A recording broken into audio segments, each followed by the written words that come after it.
तैयार हो जाइए बाजार के भरपूर एक्शन के लिए। हफ्ते की दमदार शुरुआत जैसी कि उम्मीद थी उतनी ही तेजी के साथ शुरुआत और उसके बाद तेजी को और बढ़ाते हुए बाजार। बड़ा सवाल है कि आखिरी 1.5 घंटे में मजबूती और बढ़ेगी या फिर आएगी मुनाफा वसूली। क्या होगा आपका ट्रेड घंटे का, 1.5 घंटे का, और कल की क्या करें तैयारी, इस पर रहेगा खास फोकस। फाइनल ट्रेड में आप सबका स्वागत है। नमस्कार, मैं हूं अनिल सिंघवी और नमस्कार, मैं हूं दीपांशु भंडारी। फाइनल ट्रेड की शुरुआत के समय ग्लोबल क्यूज काफ़ी पॉजिटिव हैं। बाजारों में गर्मा गर्म तेज़ी बनी हुई है और कई सारे स्टॉक्स बेहतरीन एक्शन दिखा रहे हैं। तो सर, बाजार का हाल जाने उससे पहले बता दीजिए कि इस समय बाजार की बड़ी बातें कौन सी हैं? जी, बड़ी बातें तो यही है कि जबरदस्त तेजी के साथ बाजार ट्रेड कर रहे हैं। निफ्टी में सेंचुरी लगती हुई दिख रही है, 10,350 के करीब है इस वक्त। और बैंक निफ्टी 500 अंकों से ज्यादा मजबूत है, 21,900, 22,000 के बेहद नजदीक पहुंचता हुआ। फार्मा, बैंक, मेटल तीनों ही बेहद मजबूत है और आईटी शेयरों में जबरदस्त तेजी है। माफ कीजिएगा, तेजी का माहौल है ना, तो आईटी शेयरों में सुस्ती होने के बावजूद तेजी शब्द निकल रहा है। आईटी शेयरों में सुस्ती है। विप्रो और माइंट्री में आज हल्की गिरावट है, लेकिन यूरोप के बाजारों की सपाट शुरुआत हुई है। डाउ फ्यूचर्स कह रहा है कि चिंता न करें, अमेरिका की 250 पॉइंट ऊपर है, आज अच्छा सेशन वहां रहेगा। तो ये सारी की सारी खबरें हैं जो बाजार में जोश देने वाली है, एक्सेप्ट थोड़ी सी आईटी शेयरों की सुस्ती। बिल्कुल, थोड़ी आईटी से शेयरों की सुस्ती है। एक सेक्टर तो चलिए गिरावट दिखा रहा है, पर बाकी बाजार में देखें सर तो बेहतरीन तेजी आ रही है। जो हमने बात करी थी सुबह कि और मौके मिलेंगे, और आपने भी कहा था कि बैंक्स में जबरदस्त एक्शन मिलेगा। देखिए सर, 21,950 के ऊपर बैंक निफ्टी जाते हुए दिखाई। एकदम से स्पर्ट आया जैसे हमने बाजार की चर्चा शुरू करी है। 22,000 के ऊपर इस समय बैंक निफ्टी। अनिल जी, बेहतरीन एक्शन आ रहा है।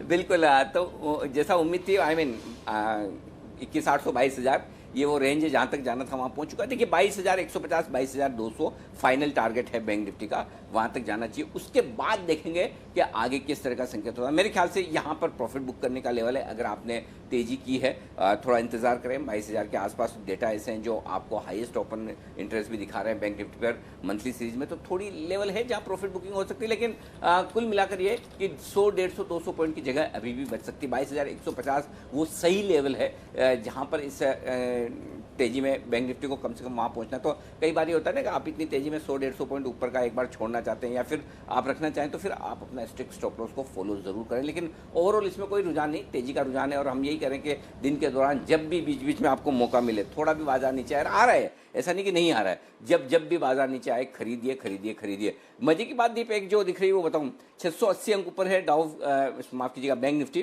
कैश में, और 705 अंक ऊपर है, 710 अंक ऊपर है फ्यूचर्स में। इसका मतलब क्लियर कट है कि शॉर्ट कवरिंग हो चुकी है। जी हाँ, आप ये ध्यान में रखिए, जो फ्रेश खरीदारी करना चाहते हैं उनके लिए मैं एक सजेशन देना चाहता हूँ। सजेशन वो ये है कि शॉर्ट कवरिंग आपकी हो चुकी है, डिस्काउंट पूरा जा चुका है, 22,000 के आसपास है। तो फ्रेश खरीदारी करने के लिए थोड़ा सा इंतजार कर ले नीचे के लेवल का, उसके बाद आप आराम से लीजिए, जल्दी क्या है। तो ये थोड़ा सा आपके लिए लेवल जो है वो इंटरेस्टिंग आ चुका है। अब यहाँ पर आपको रिस्क रिवॉर्ड रेशियो को समझ कर करना चाहिए, ये ध्यान में रखना बहुत जरूरी है। बट एनीवे, रुझान पॉजिटिव है, तो बेहतर ये है कि आप गिरावट का इंतजार करें, फिर से एंट्री करें, खरीदारी करें, ये आपके लिए ठीक रहेगा। तो ओवरऑल मूड माहौल ठीक है। डेटा में पढ़ने की तैयारी कर रहा हूँ, कुछ बढ़िया इंटरेस्टिंग डेटा दिखेंगे। हाँ, लेकिन हाँ, ये जरूर कहना चाहता हूँ, 150 से 200 पॉइंट की जगह मैक्सिमम और बन सकती है बैंक निफ्टी में। उसकी संभावना से आप इनकार नहीं कर सकते। अगर 22,000 के ऊपर टिक गया तो आपको और यहाँ से मजबूती बनती हुई दिख सकती है। देखते हैं क्या कुछ होता है। जी दीप।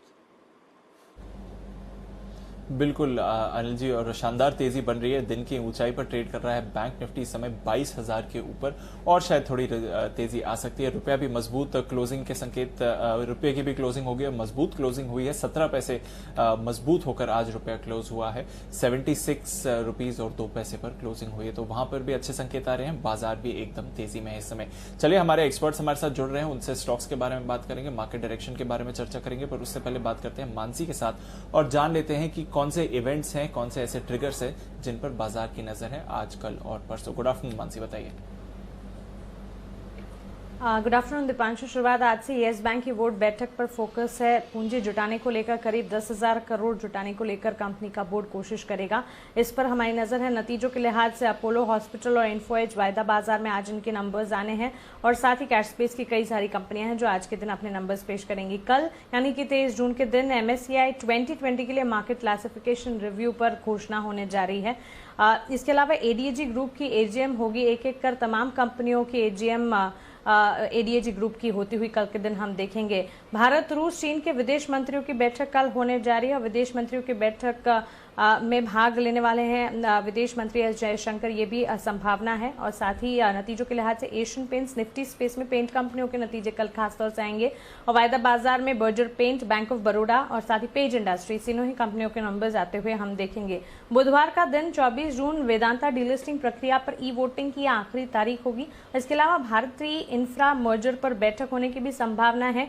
अनुमान यही लगाया जा रहा है कि 11 जून को जो बैठक टली थी वो इसी हफ्ते में और साथ ही 24 जून से पहले या 24 जून तक होने की संभावना लगाई जा रही है। इसके अलावा आईएमएफ 2020 के लिए नए ग्रोथ अनुमान की घोषणा करेगा बुधवार के दिन और नतीजों के लिहाज से गेल के लिए और आईओसी के लिए बुधवार का दिन इंपॉर्टेंट होगा। निफ्टी स्पेस में वायदा बाजार में यूनाइटेड ब्रूवरीज और पीएफसी, साथ ही कैनरा बैंक के नंबर्स आते हुए हम देखेंगे। ओके, तो ये है आपके लिए तमाम वो खबरें जिन पर आप करिएगा फोकस। आइए फोकस करते हैं, आगे बढ़ते हैं। उससे पहले एक बिगुल शुरुआत करते ही सचिन जी, हमेशा आदत पड़ी है पारी की ओपनिंग करने की, तो सेकंड इनिंग की ओपनिंग करने के लिए सचिन जी के लिए पहला बिगुल बीटीएस डबल टी वाला।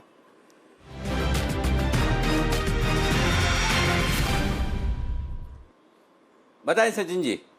Good afternoon Anil sir, good afternoon दीप।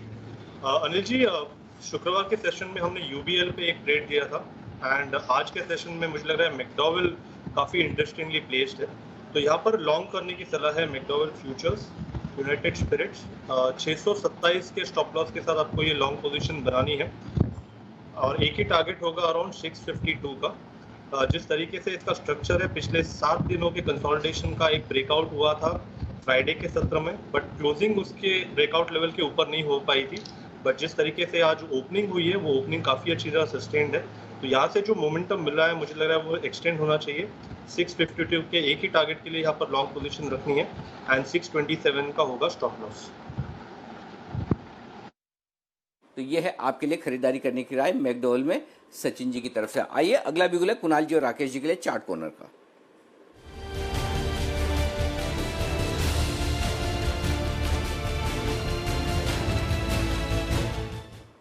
बताएं सर।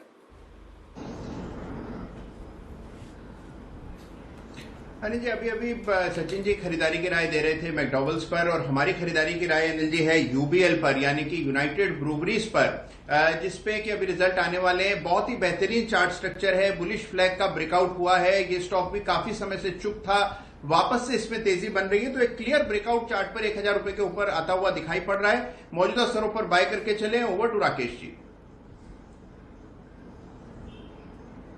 अनिल जी, बेहतरीन टेक्निकल रुझान है। 24 तारीख को नतीजे हैं। नतीजों से पहले देखिए अनिल जी, कुणाल जी को फ्लैग से पैटर्न ब्रेकआउट दिख रहा है, मुझे राउंडिंग बॉटम पैटर्न फॉर्मेशन दिख रहा है, जिससे मैं I am married to this pattern. तो सही कहा है किसी ने, प्यार अंधा होता है, बट यूबीएल को मिस नहीं करना चाहिए। 1025 1025 का स्टॉप लॉस है, 1085 के एक मुश्त टारगेट के लिए इसको खरीदने की राय है। और जिनको रिजल्ट से घबराहट होती है वो 1020 का कॉल खरीदें, 1060 की 2 कॉलें बेचें और ये स्प्रेड जो है 50 पैसे के नुकसान पे, 50 पैसे के नुकसान पे बनता है। मैक्सिमम प्रॉफिट स्ट्रेटेजी के अंदर 39 रुपीज का हो सकता है, बट एक चीज ध्यान रखें कि अनलिमिटेड नुकसान शुरू होगा 1099 के ऊपर, तो ऑप्शंस के थ्रू भी इस यूबीएल के अंदर प्ले किया जा सकता है। ओके, 1025 का स्टॉप लॉस, 1085 का टारगेट, ये है आपके लिए यूबीएल में खरीदारी करने की राय। बस थोड़ी देर में बसीन साहब कार्यक्रम में शामिल हो रहे हैं, उससे पहले एक बड़ी और एक्सक्लूसिव खबर की तरफ करते हैं फोकस, जो लेकर आ रहे हैं हमारे सहयोगी आशीष चतुर्वेदी। आशीष, बताइए क्या है खबर और किस सेक्टर से जुड़ी हुई? अनिल जी, पेपर सेक्टर से जुड़ी हुई खबर है। कॉमर्स मिनिस्ट्री के सोर्सेज से खबर आती हुई दिखी है कि घरेलू मैन्युफैक्चरर्स हैं, इनको बड़ी राहत मिल सकती है। फिलहाल अगर आप देखें तो पेपर प्रोडक्ट्स पर जो इंपोर्ट ड्यूटी है वो 10% है और हमें कॉमर्स मिनिस्ट्री के सोर्सेज ये बता रहे हैं कि इसे बढ़ाकर 20 से 25% बहुत जल्द किया जाएगा। कब किया जाएगा ये डेट साफ नहीं है, लेकिन जल्द होने की उम्मीद लगाई जा रही है। और चीन से होने वाले इंपोर्ट पर काफी ज्यादा रोक लगाई जा सकती है, क्योंकि अगर आप देखें तो बड़ी मात्रा में चाइना से इंपोर्ट होता है। जो सस्ते प्रोडक्ट्स की डंपिंग होती है वो काफी ज्यादा देखने को मिलती है।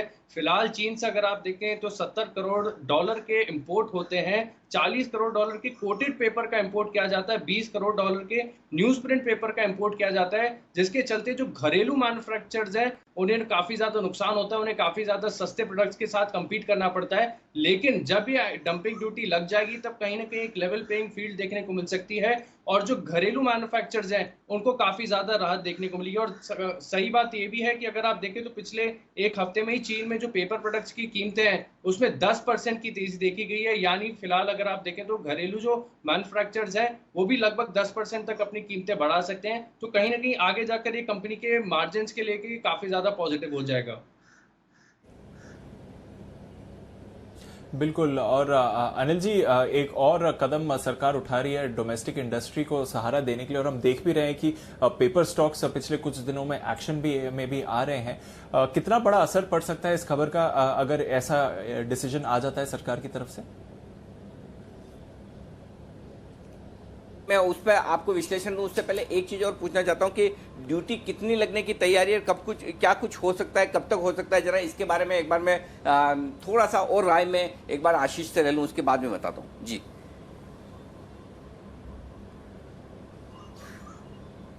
अनिल जी, फिलहाल अगर आप देखें तो ऑलमोस्ट 10% ड्यूटी लगाई। अनिल जी, आपको मेरी आवाज मिल रही है? जी हाँ, बिल्कुल बिल्कुल, फर्स्ट क्लास।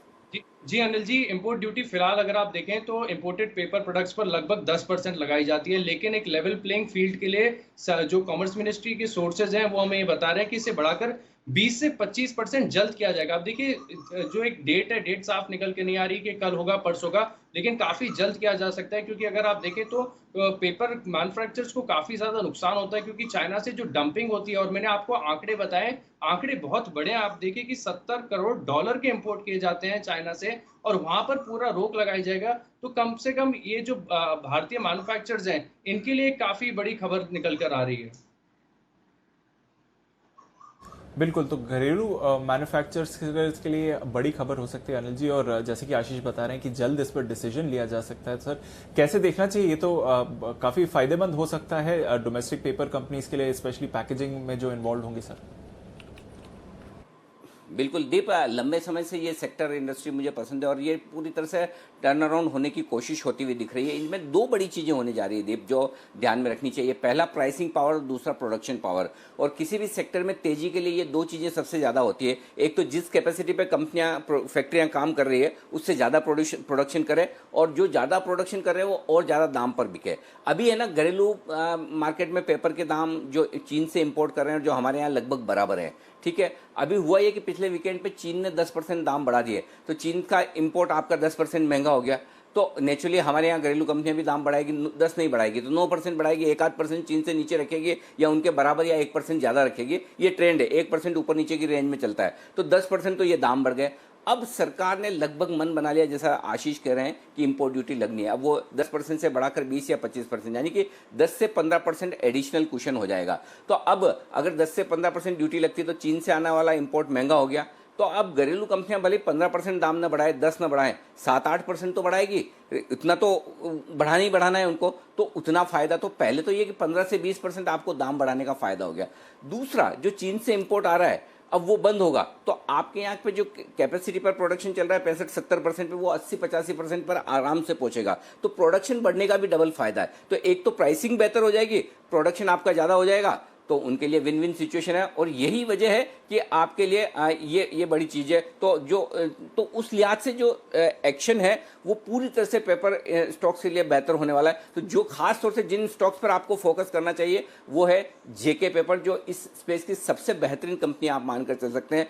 कोटेड पेपर में जेके पेपर सबसे बढ़िया कंपनी है और जेके पेपर पर सबसे ज़्यादा फोकस होना चाहिए। उसके अलावा स्टार पेपर, उसके अलावा आप वेस्ट कोस्ट पेपर देख सकते हैं। अच्छा, कोटेड और नॉन कोटेड दोनों पेपर्स में दाम बढ़ रहे हैं, और न्यूज़ प्रिंट में जो दाम बढ़ रहे हैं उसका फायदा तमिलनाडु न्यूज़ प्रिंट जैसे स्टॉक्स को मिलेगा। तो कुल मिलाकर ये सारे सेक्टर की री रेटिंग होने की पूरी तैयारी है, तो इस पर आपको फोकस करना चाहिए। तो सबसे ज़्यादा अगर फायदा किसी को होना है तो वो जेके पेपर, वेस्ट कोस्ट पेपर जैसी कंपनियों को होना है। न्यूज़ प्रिंट में लगभग $300 बिलियन का इंपोर्ट है, वहाँ पर तमिलनाडु न्यूज़ प्रिंट जो TNPL जिसको आप कहते हैं तमिलनाडु न्यूज़ प्रिंट, उसको फायदे की बात है। वेस्ट कोस्ट पेपर एक और बेहतर बेहतरीन कंपनी है जिसको फायदा हो सकता है। तो ये पूरे सेक्टर की री रेटिंग होने की तैयारी में और ये इंपोर्ट ड्यूटी बहुत जल्दी आने की तैयारी में। हम जो इनकी एसोसिएशन है पेपर मैन्युफैक्चरर्स की, उससे भी हम बात करते हैं। उनकी एसोसिएशन ने भी ऑलरेडी कॉमर्स मिनिस्ट्री के पास अपने डिमांड्स रख दी, सब कुछ कर दिया। और वैसे भी देखिए पूरा का पूरा कंपटीशन 90% जो कंपटीशन है, 95% पेपर इंडस्ट्रीज के लिए कंपटीशन वो चीन से है। तो चीन का कंपटीशन तो इस वक्त सबसे ज़्यादा अगर किसी कंपटीशन पर सरकार की नज़र है तो वो चीन वाले पर। तो चीन से राहत देने के लिए ये सरकार तुरंत करने की तैयारी में। तो ये बहुत बड़ी खबर है जो पूरे के पूरे सेक्टर की री रेटिंग कर देगी। दीप। बिल्कुल अनिल जी, और हम देख भी रहे हैं कि सभी पेपर स्टॉक्स में एक शानदार मूव आती हुई दिख रही है। JK Paper, TN Newsprint, Star Paper, West Coast Paper. कुछ दिन पहले मेरे को याद है सुमित जी ने एक सैटेलाइट रेकमेंड किया था, शेषशाही पेपर। तो बहुत ही बढ़िया तेजी आ रही है सर सेक्टर में। इस तेजी के बीच में जहां से तेजी आई है, जहां से शुरू हुई और जहां तक तेजी चल रही है, उसमें लगातार आपका साथ दिया, आपको गाइड किया है बसीन साहब ने। बिल्कुल उनके लिए पहले लेते हैं उनकी पिक्स और उसके बाद हमारे एक्सपर्ट्स के पास।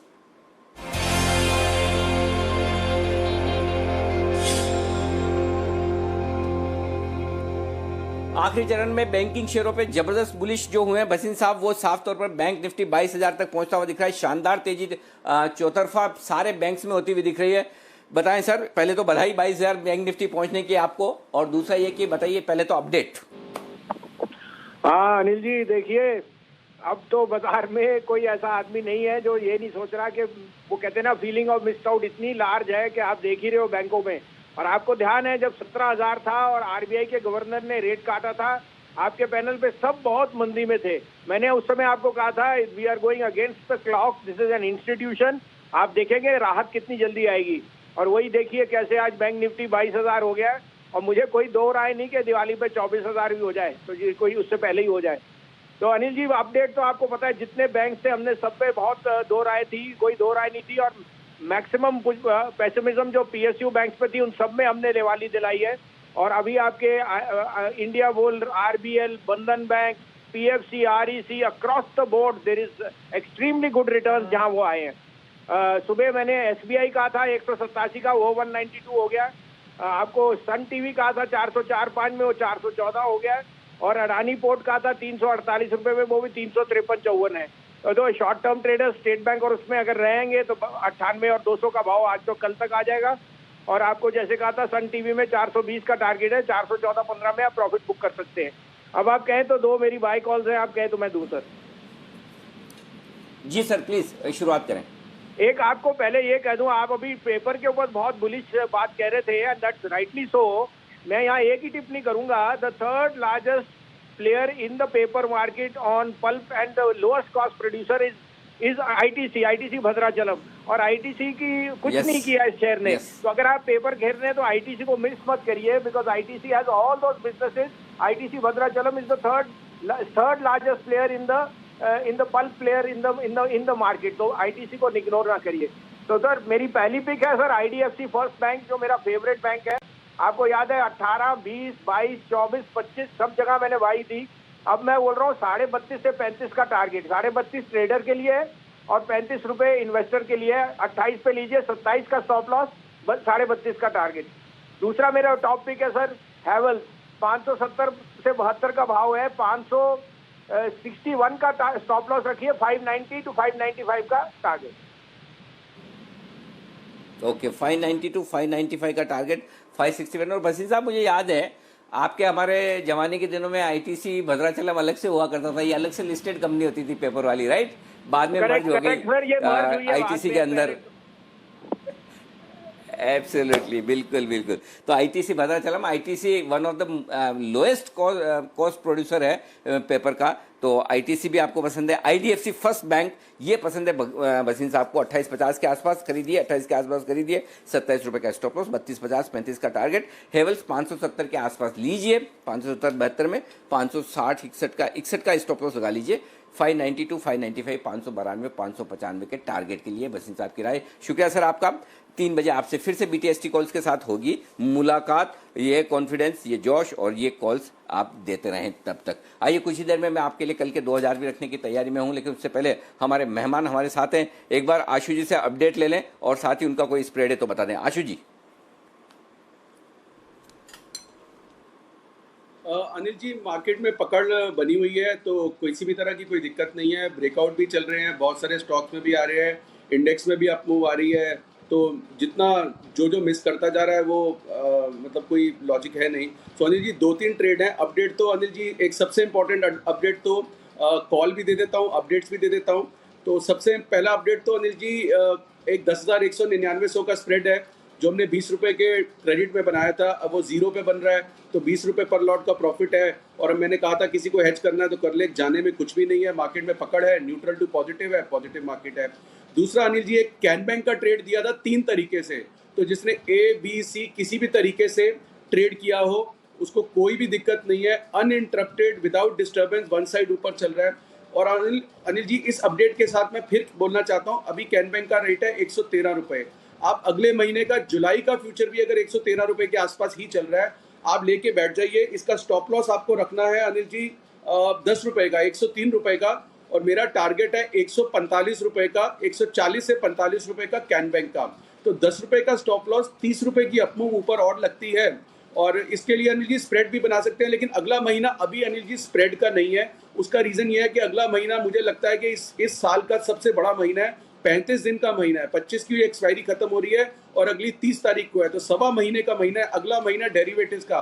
तो इतनी जल्दी स्प्रेड नहीं बनाएंगे, बेचने का काम इतनी जल्दी नहीं करेंगे, क्योंकि बड़े महीने में स्प्रेड में अभी आएगा नहीं, लेकिन बिल्कुल देंगे। तो अनिल जी प्लेन वनीला कैन बैंक ही ले लेना चाहिए जुलाई के लिए 113 रुपये में, और 140 से 45 रुपये का टारगेट और 10 रुपये का स्टॉप लॉस।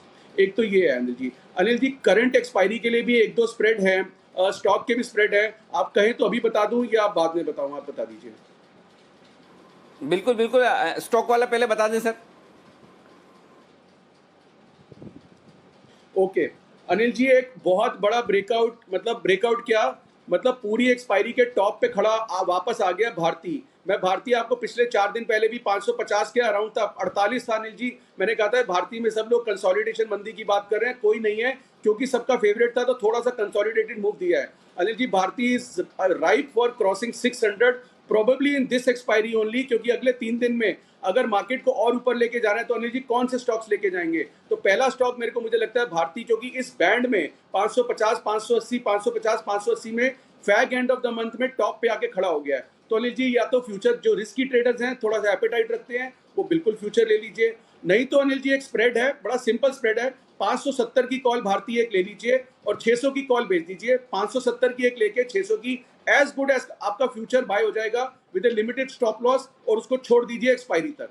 बिल्कुल देखने की भी जरूरत नहीं है। 570 की एक भारतीय कॉल लीजिए, 600 की एक बेच दीजिए, आपका जो स्प्रेड है उसकी कॉस्ट जो फ्यूचर का रेट है उस पर आ जाएगी, और उस स्प्रेड को छोड़ दीजिए। दूसरा स्टॉक अनिल जी, इस बीच वागले साहब जी 1 मिनट आशु सर रुके, एक कॉल में जल्दी से वागले साहब से ले लूं बिगुल के बाद, उसके बाद वापस आपके पास आता हूं।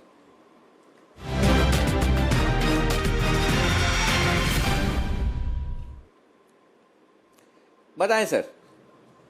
Afternoon Anil ji, afternoon Deepanshu. मेरा भी एक्चुअली हैवेल्स में ही था। 574 में हमने हमारे क्लाइंट्स को दिया, ये डिस्क्लोजर है। 576 का करंट भाव है, यहाँ पर ले सकते हैं, 574 तक ऐड कर सकते हैं। मेरा 585 का आज का टारगेट है, मैं सिर्फ ये शॉर्ट टर्म एक ही टारगेट दे रहा हूँ, और मेरा स्टॉप लॉस 569.50 का होगा। 569 हाफ, 569 रुपये 50 पैसे के स्टॉप लॉस से खरीदिए, 574 से 576 के रुपए में की रेंज में खरीदिए। 574, 576 ये परफेक्ट रेंज है जहाँ ले सकते हैं। 585 का एक ही टारगेट है। अभी थोड़ी देर पहले भसीन साहब को भी पसंद था हेवल्स, और अभी वागले साहब ने भी दी है एक बेहतरीन पिक हेवल्स के लिए। ओके, तो ये है आपके लिए 2 कॉल्स इस वक्त आती हुई। आइए आशु जी से अगला कॉल उनसे लेते हैं, BTST आशु जी के लिए।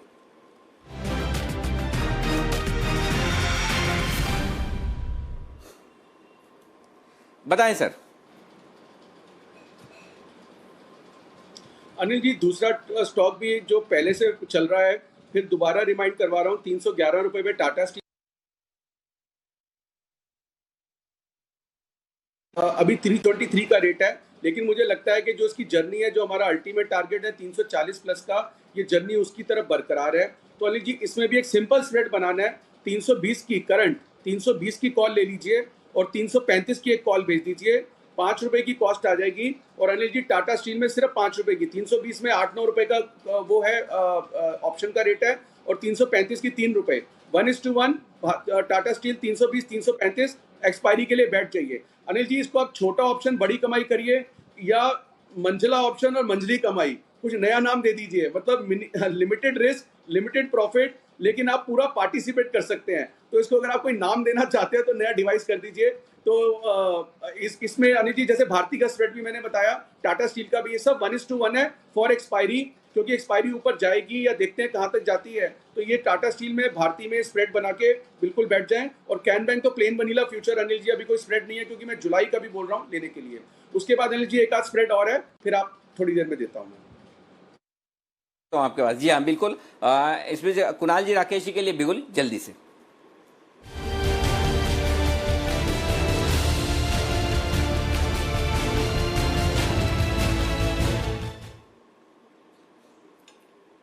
बताएं सर। अनिल जी खरीदारी की राय है आईसीआईसीआई प्रूडेंशियल लाइफ इंश्योरेंस में, एंटायर इंश्योरेंस प्लस में आज के दिन ये कुछ एबनॉर्मल स्ट्रेंथ दिखा रहा है, एक ब्रेकआउट दे रहा है। ओपन इंटरेस्ट में 12% का इजाफा है, नीट क्लीन क्लियर ब्रेकआउट है। ओवर टू कुणाल जी। अनिल जी देखिए, आईसीआईसीआई प्रूडेंशियल में आईसीआईसीआई बैंक की बिकवाली का ओवरहैंग अब खत्म हो गया है और इस स्टॉक ने एक मेजर रेजिस्टेंस को यानी कि 410 रुपए के एक अहम रेजिस्टेंस को पार करके आज उसके ऊपर क्लोज देने की संभावना दिख रही है। और अब इसके लिए जो बड़े लेवल्स हैं अनिल जी वो 430-435 के आसपास हैं, जो कि मौजूदा भाव से 20 रुपए दूर हैं। तो इन स्तरों पर यहां पर बाय करके चलें। 406 रुपए पर 406 पर स्टॉप लॉस रखे। पहला टारगेट 428 रुपए का, 428 का, और दूसरा टारगेट 435 रुपए का होगा। तो 435 के टारगेट के लिए आईसीआईसीआई प्रूडेंशियल में खरीदारी कराए। सचिन जी के लिए बिल्कुल BTST का।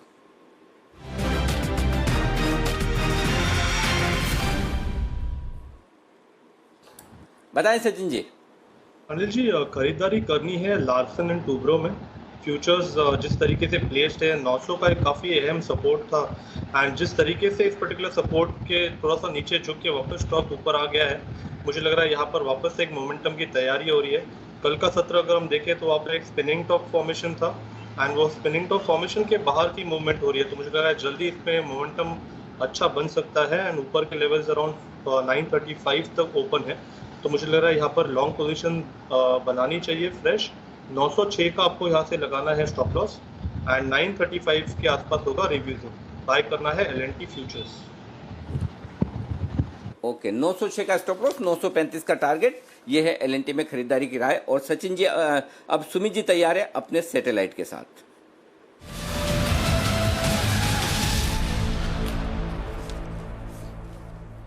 बताएं sir. Good afternoon Anil ji. Anil ji stock के अंदर मोमेंटम अभी स्टार्ट हुआ है। स्टॉक का नाम है बजाज इलेक्ट्रिक। स्टॉक का नाम है बजाज इलेक्ट्रिक। 422 के आसपास अभी ट्रेड कर रहा है स्टॉक। जिस तरह से स्टॉक के अंदर पिछले 7 से 8 दिनों की गिरावट के बाद एक कंसोलिडेशन देखने को मिला और उसके बाद अब आज ये ब्रेकआउट देखने को मिल रहा है। पिछले 5-7 दिन के हायर लेवल्स अभी ट्रेड होते हुए देखने को मिल रहा है। वॉल्यूम स्टॉक के अंदर बढ़ता हुआ देखने को मिल रहा है। ऐसा लग रहा है कि स्टॉक के अंदर यहाँ से बहुत बढ़िया और अपसाइड मूव आने वाले दिनों में देखने को मिलेगा। 1 से 2 दिन के स्टॉक के जो ऊपर में टारगेट होंगे, 445 रुपए का पहला टारगेट होगा, 445 का पहला टारगेट होगा और 460 का होगा दूसरा टारगेट। 445 से 460 के टारगेट्स के लिए खरीदारी करें। नीचे में 405 रुपए का स्टॉप लॉस लगाएं। बजाज इलेक्ट्रिकल्स यहां पर खरीदारी करिए, 405 का स्टॉप लॉस लगाइए, 445, 460 ये आपके लिए 2 टारगेट्स होंगे। तो अच्छी तेजी आ रही है। एक सैटेलाइट कॉल सुमित जी की तरफ से, पर एक कॉल आपके लिए तैयार है अनिल जी की भी तरफ से। बिगुल बजाते हैं कल के 2000 का।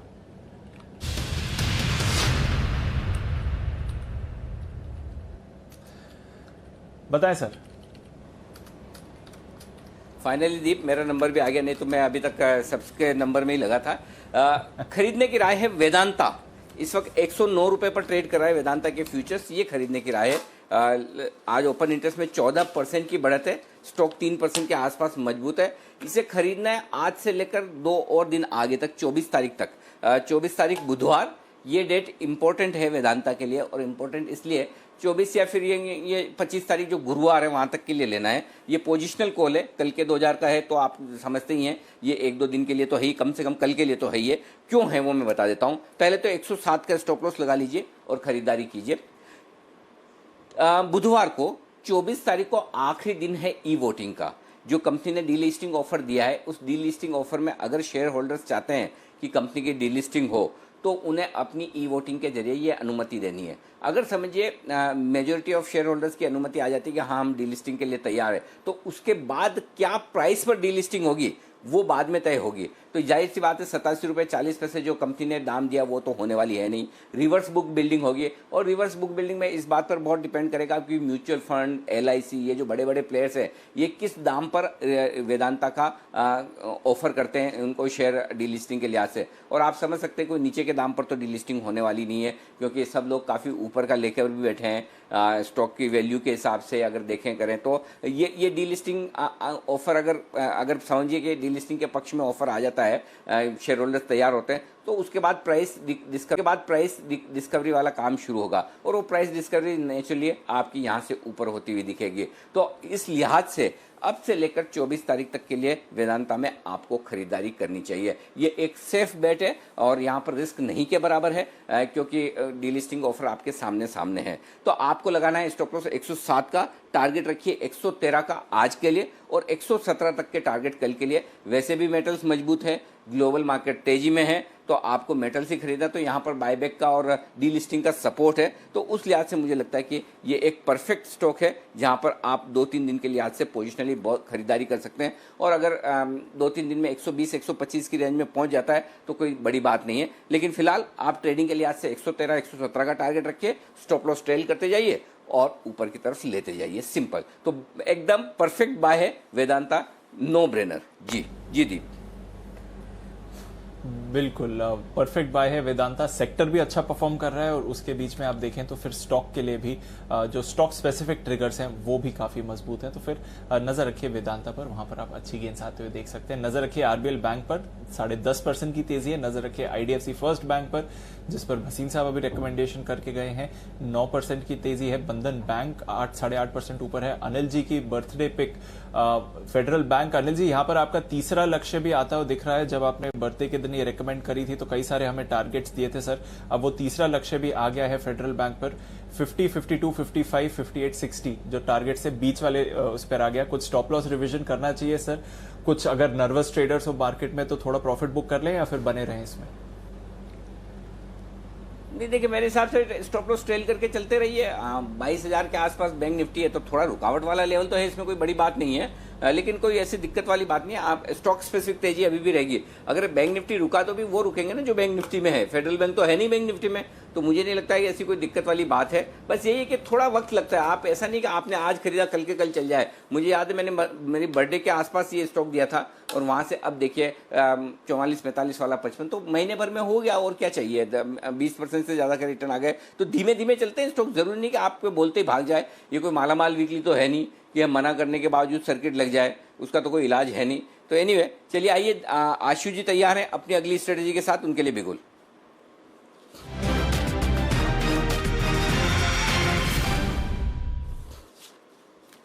जी आशु सर बताएं। अनिल जी, ये फिर एक बियर स्प्रेड है और फिर अनिल जी मैं बार बार बोल रहा हूँ कि पिछले दिनों में अभी वीकेंड पे भी आपको भी बहुत फोन आए होंगे। इंडो चाइना की टेंशन बढ़ गई कि क्या होगा, 100 पॉइंट 150 पॉइंट SGX नीचे दिखा रहा है और सब मतलब इतने सारी इंक्वायरीज थी। सुबह ऊपर खुला और उसके बाद ऊपर ही ऊपर। अनिल जी मैं अभी भी बार बार सबको बोल रहा हूँ कि इंडेक्स पे गुस्सा नहीं करना और प्लेन वनीला शॉर्ट नहीं करना, और उसके लिए अब बार बार एक बियर स्प्रेड दे रहा हूँ कि इस बियर स्प्रेड में 400 पॉइंट का स्प्रेड बनता है, जिसमें आपको 100-150 पॉइंट अगर लेने हैं, मिलना है, मिल जाएंगे। वनीला शॉर्ट नहीं करिए। और अनिल जी उसका कारण भी यही है कि अगर आप किसी से पूछें अगर निफ्टी को शॉर्ट करना, हर बड़े पे एक मैं साइकोलॉजी बता रहा हूँ कि इस वक्त पब्लिक की क्या चल रही है, किससे ऊपर इंडेक्स क्या जाएगा, 10,100, 200 के ऊपर ब्रेकआउट हो गया, 300, किसी भाव से तो थोड़ा सा तो आएगा।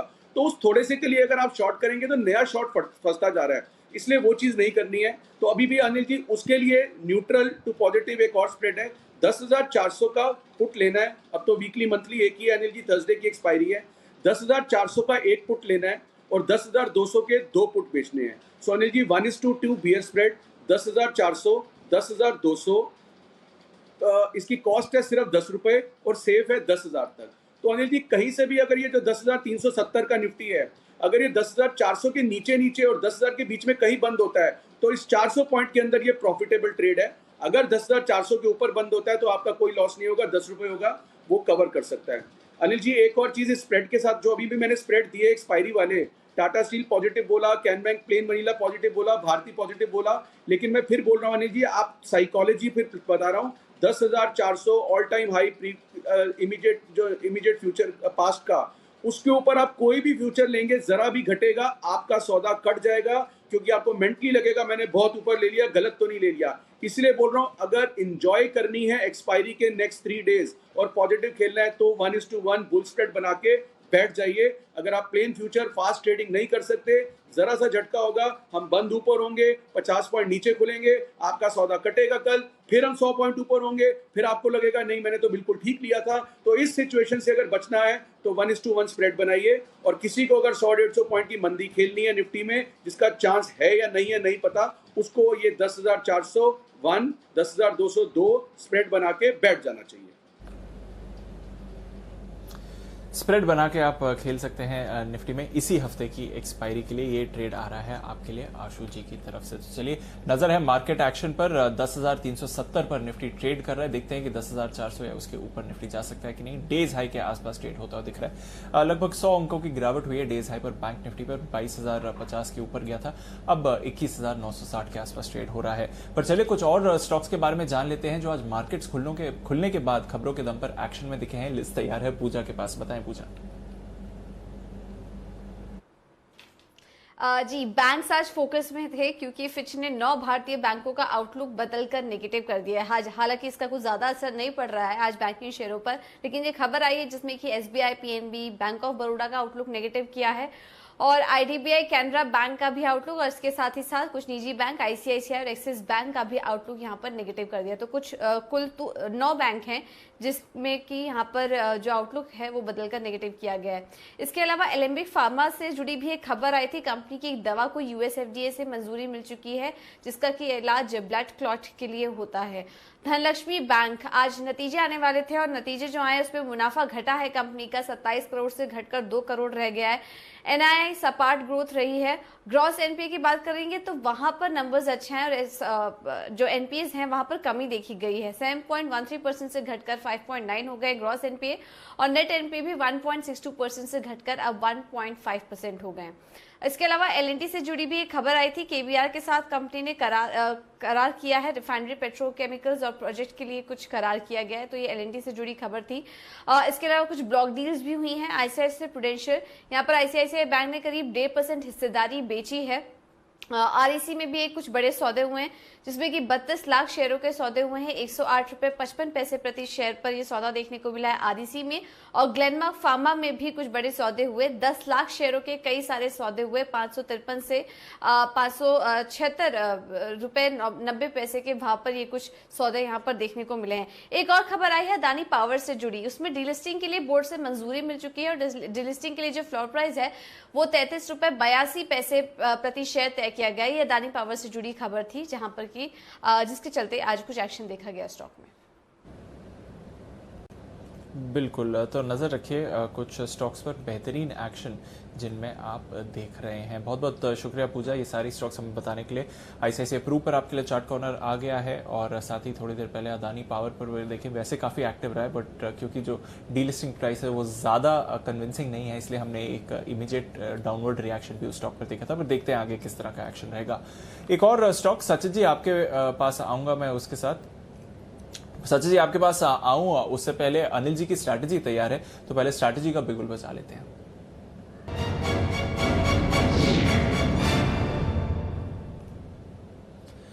अनिल जी, शानदार क्यूज आ रहे हैं जहां तक ग्लोबल मार्केट्स का सवाल है। जैसे कि आज सुबह भी हम बात कर रहे थे, डाउ फ्यूचर्स अब 300 अंकों से ज्यादा की तेजी में है। तो जब सुबह हम ट्रेड शुरू करने वाले थे 7 बजे के आसपास, तब 100 अंकों नीचे से रिकवरी शुरू हुई थी। अब 300 अंक ऊपर है डाउ फ्यूचर्स। नैस्डैक फ्यूचर्स की भी बात करें तो 1% की तेजी वहां पर भी है, वापस 10,000 के ऊपर।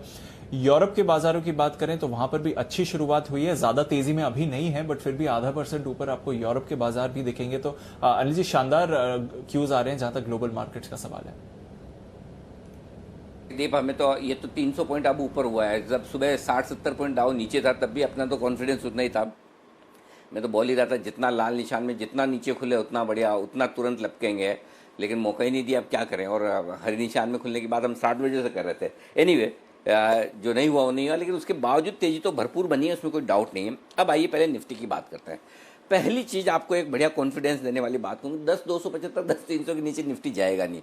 अब आप ये बोलेंगे कि अरे इतना छोटा, इतना नीचे, 75-100 पॉइंट नीचे स्टॉप लॉस। जी हाँ, उसकी वजह है। देखिए 10,000 से लेकर 10,350 तक जो निफ्टी में कॉल ऑप्शंस में राइटर्स है ना, उनकी तादाद है इस वक्त 80 लाख शेयरों की। कितना? 80 लाख शेयर। और 10,400 पार होते 25-30 लाख और जोड़ लो, 1 करोड़ से ज़्यादा शेयर कॉल राइटर शॉर्ट पर है।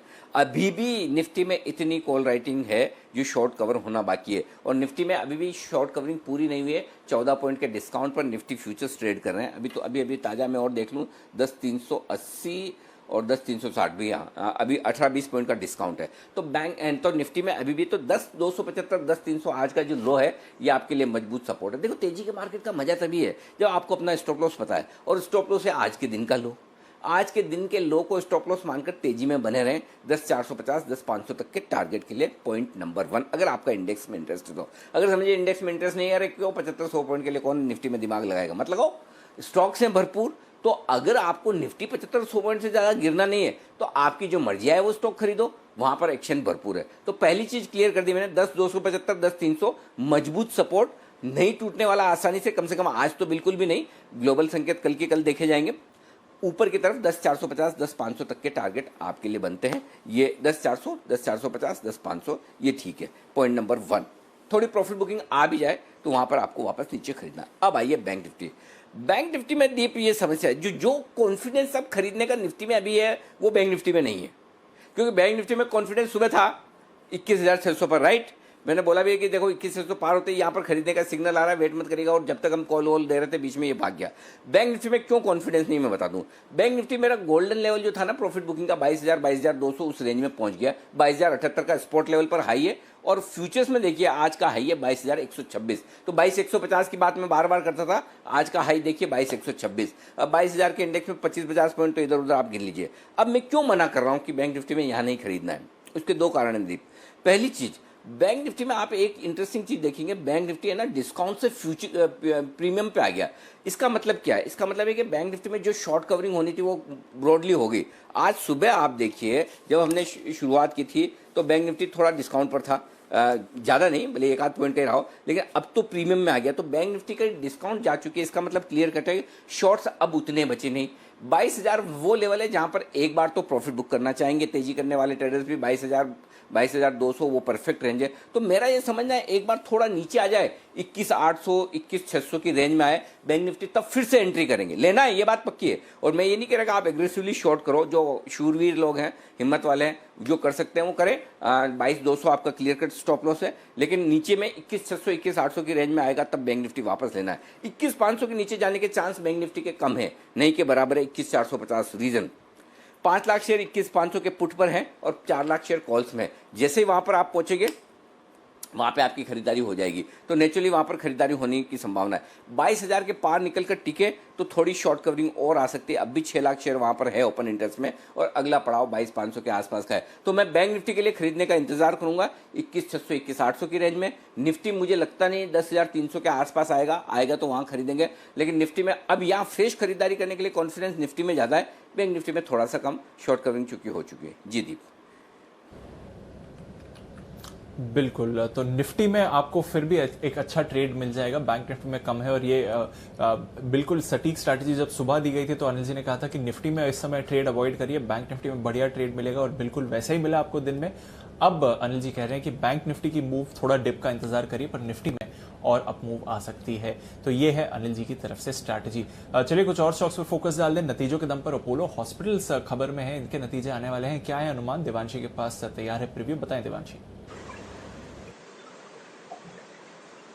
बिल्कुल दीपांशु, आप देखिए इस बार अपोलो हॉस्पिटल से जो मार्जिन है इस पर आप फोकस कीजिए, क्योंकि कामकाजी मुनाफा और मार्जिन से इसमें अच्छा सहारा मिलता हुआ दिख सकता है। इनकी जो सब्सिडरीज हैं इनका जो घाटा है वो काफी कम होता हुआ दिखेगा और इससे काफी ज्यादा सहारा मिलने की उम्मीद लगाई जा रही है। इसके अलावा अगर आय की बात करें तो इस तिमाही में हम देख रहे थे कि जो फार्मेसी कारोबार है यहाँ से अच्छी ग्रोथ आती हुई दिखी है। तो कुल मिला के करीब 24 से 25% तक की ग्रोथ हम फार्मा कारोबार में देख रहे हैं और इसके चलते भी आय को सहारा मिलेगा। नेगेटिव फैक्टर सिर्फ इतना होगा कि जो सर्जरीज होनी थी वो कोरोना वायरस के चलते थोड़ी सी डिले होती हुई दिखी थी, तो इसके चलते आय पर थोड़ा सा इम्पैक्ट आता हुआ दिखेगा। लेकिन कुल मिला के आय करीब 13 से 14% तक बढ़ती हुई दिखेगी। साथ ही अगर कामकाजी मुनाफे की बात करें तो करीब 40 से 45% के बीच बढ़ने की उम्मीद लगाई जा रही है। मार्जिन भी 11% से बढ़कर 14.5% के आसपास आने की उम्मीद लगाई जा रही है। मुनाफे की बात करें तो इस बार आपको एडजस्टेड मुनाफा देखना होगा। जो अपोलो म्यूनिक की जो डील होती हुई दिखी थी इसके चलते आपको मुनाफा थोड़ा सा बढ़ते हुए दिख सकता है, लेकिन कुल मिला के 17% इस बार मुनाफा कम होता हुआ दिखेगा। डिप्रिसिएशन और साथ ही जो अन्य खर्च है वो इस बार थोड़े से ज़्यादा होंगे। फाइनेंस कॉस्ट थोड़ी सी ज़्यादा है, इसके चलते भी मुनाफे पर असर आते हुए दिखेगी। लेकिन कुल मिला के इस बार मार्जिन कामकाजी मुनाफा थोड़ा सा बढ़ता हुआ दिखेगा। साथ ही कमेंट्री पर नजर रहेगी। ये देखना होगा कि कोरोना वायरस के चलते कितना इम्पैक्ट होता हुआ दिखा था कारोबार में। जब तक नॉर्मल से आएगी तब क्या एक्सपेक्टेशन से आउटलुक क्या बनता हुआ दिख रहा है और साथ ही इनके फार्मा कारोबार पर क्या आउटलुक है इस पर भी नजर आएगी। कुल मिला के मार्जिन कामकाजी मुनाफा अच्छा रहेगा, लेकिन मुनाफा इस तिमाही में थोड़ा सा कम आता हुआ दिखेगा। ये है आपके लिए अपोलो हॉस्पिटल पर नतीजों के लिहाज से पूर्वानुमान। आइए चंदन जी हमारे साथ है फोन लाइन पर। छोटा ऑप्शन बड़ी कमाई।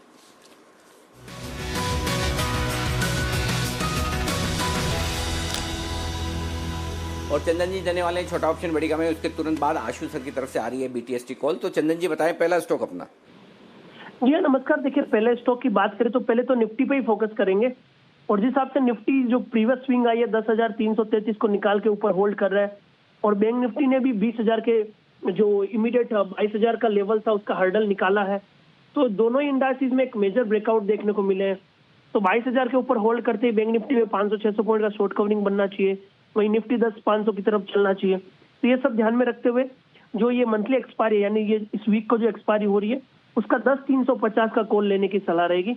10,350 का जो कॉल है लगभग 110 रुपए के आसपास चल रहा है। 80 रुपए का स्टॉप लॉस लगाइए और 170 से 80 रुपए तक ये कॉल जाना चाहिए। ओके, तो ये है आपके लिए निफ्टी पर कॉल ऑप्शन के जरिए ट्रेड करने की राय। एक बार फिर से स्टॉप लॉस और टारगेट दोहरा दें और किस प्राइस पर एंट्री करनी है सर? जी हाँ, 10,350 का कॉल, 110 रुपए अभी चल रहा है, 80 रुपए का स्टॉप लॉस, 170 रुपए का टारगेट। परफेक्ट। और दूसरा सर? दूसरा L&T फाइनेंस पे रहेगा। देखिए NBFC कंपनीज में पिछले काफी दिनों से मोमेंटम है और L&T फाइनेंस ने भी 50 दिन का मूविंग एवरेज निकाल के इसका जो मल्टीपल हर्डल था लगभग 67 का वो निकाला है और आज इसमें ओपन इंटरेस्ट 3-4% से कम हुआ है, शॉर्ट कवरिंग हुई है और 70 की कॉल में अनवाइंडिंग हुई है जो संकेत दे रही है कि काउंटर 75 तक तो जाना चाहिए। तो इसके लिए 70 का जो एट द मनी कॉल है वो लेना चाहिए। प्रीमियम रीजनेबल है, 2 रुपए के आसपास प्रीमियम चल रहा है, 0 स्टॉप लॉस है और डबल टारगेट यानी 4 रुपए तक ये 70 की स्ट्राइक की कॉल जानी चाहिए। ओके, ठीक है। तो ये है आपके लिए L&T फाइनेंस के कॉल ऑप्शन में खरीदारी करने की राय चंदन जी की तरफ से आती हुई दिख रही है। चंदन जी बहुत बहुत शुक्रिया आपका ये ऑप्शंस देने के लिए। 70 रुपये वाला कॉल ऑप्शन आपको खरीदना है, 2.25-2.5 रुपये के आसपास ये ले लीजिए और यहाँ पर आप तेजी कर सकते हैं। ये राय चंदन जी की तरफ से, शुक्रिया। और आपके लिए स्टॉप लॉस तो कुछ है नहीं, इसमें 4 रुपये का टारगेट रख लीजिए, सिंपल चीज़ है, ये है आपके लिए। आइए अगला बिगुल है आशु सर के लिए BTST का।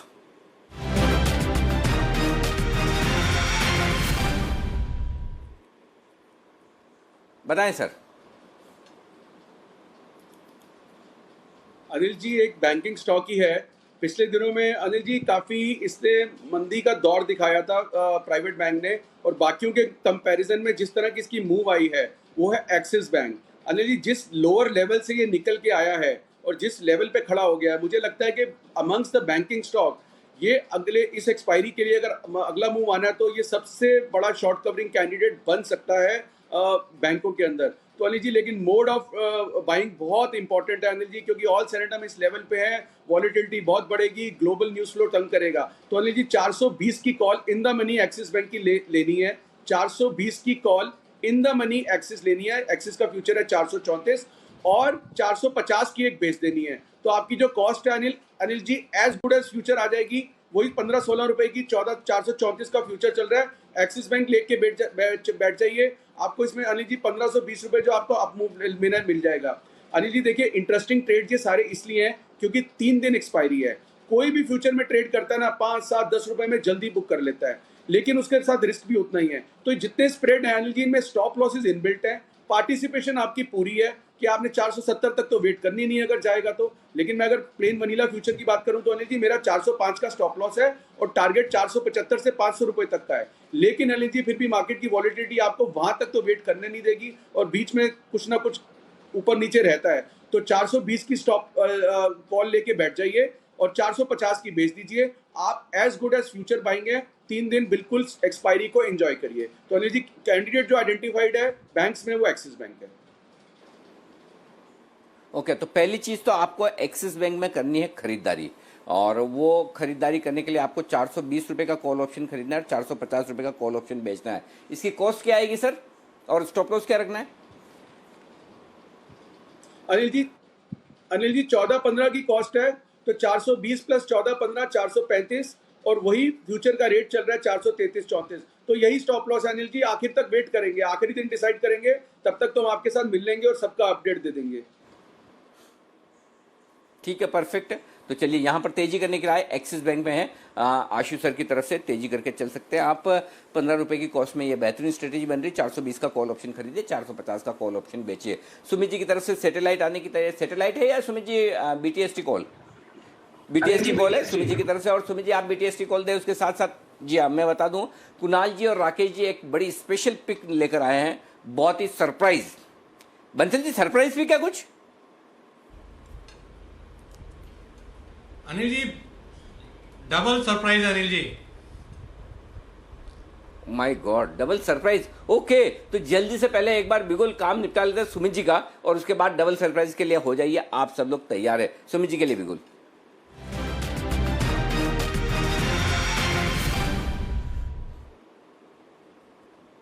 बताएं सर।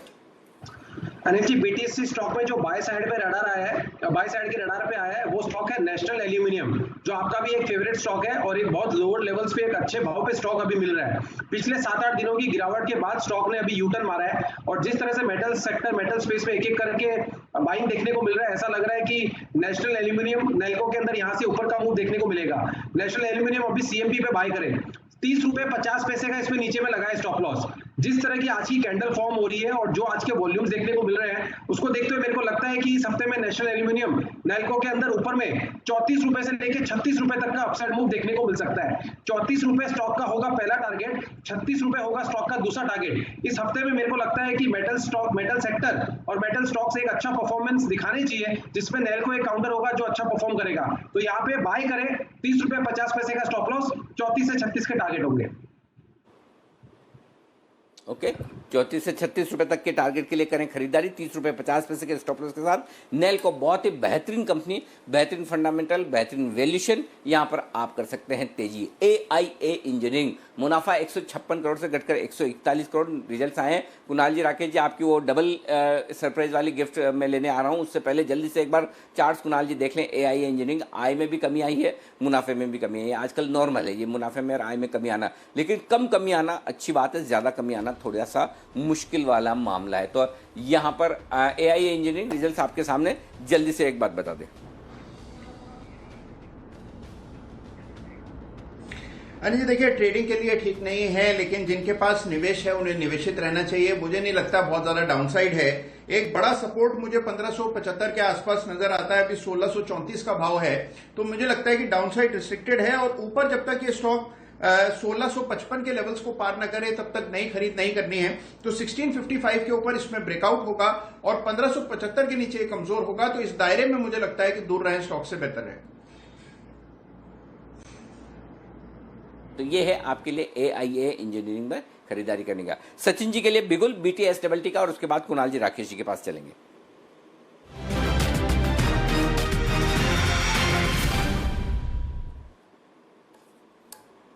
बताएं सचिन जी।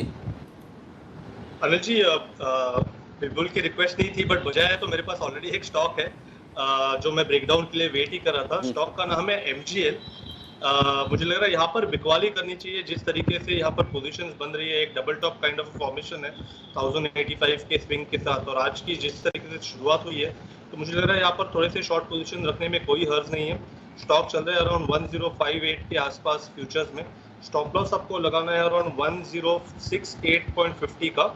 एंड मुझे लग रहा है यहाँ से जो डिक्लाइन होगी वो अपने 20 डे एक्सपोनेंशियल मूविंग एवरेज के आसपास एक्सटेंड होने चाहिए, जो लगभग है अराउंड 1015 के आसपास। तो एक पोजिशनल शॉर्ट MGL पे।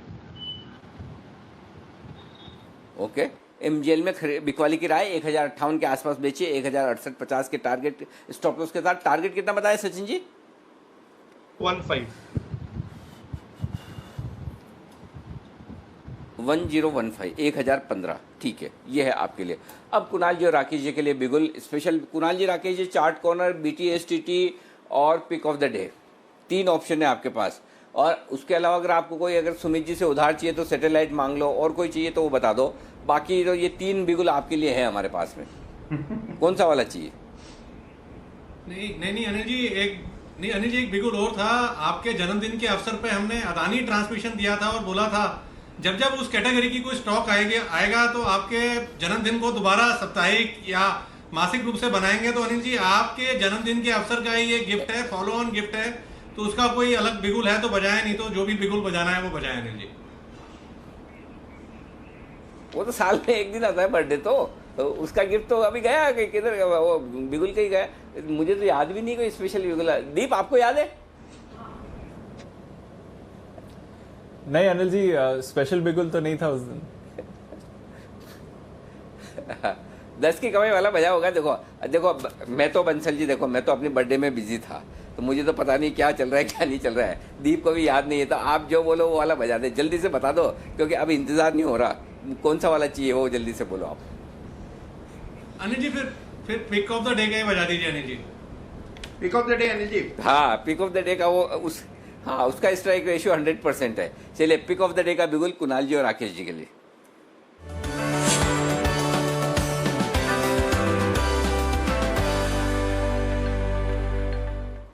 लेकिन इसे पिक ऑफ द डे न माने, ये है बड़ा स्पेशल डबल सरप्राइज गिफ्ट है। पता नहीं, अभी देखते। बताइए सर, क्या है ऐसा बड़ा सरप्राइज?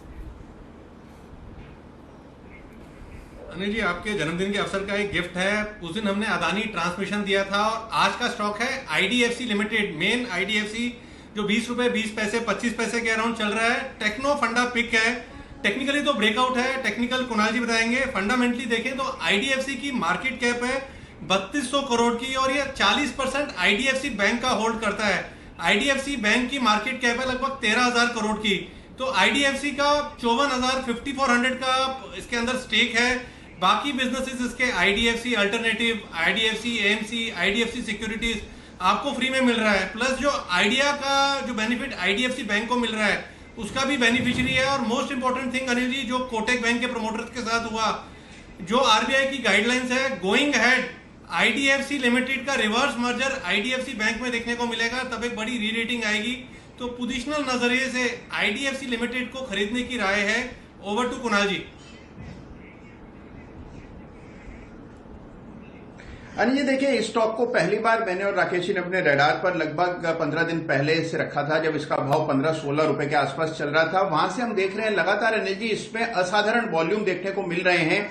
आमतौर पर इतना बड़ा वॉल्यूम क्लस्टर तभी देखने को मिलता है जब उस स्टॉक में कुछ बड़ा कॉर्पोरेट डेवलपमेंट होने वाला होता है। तो जैसे राकेश जी ने बताया, बाजार में अटकलें ये हैं कि IDFC और IDFC फर्स्ट बैंक का एक समय पर विलय हो जाएगा। और अनिल जी, अगर ऐसा होता है तो इसका एक बहुत बड़ा इंपैक्ट IDFC के शेयर्स पर पड़ेगा।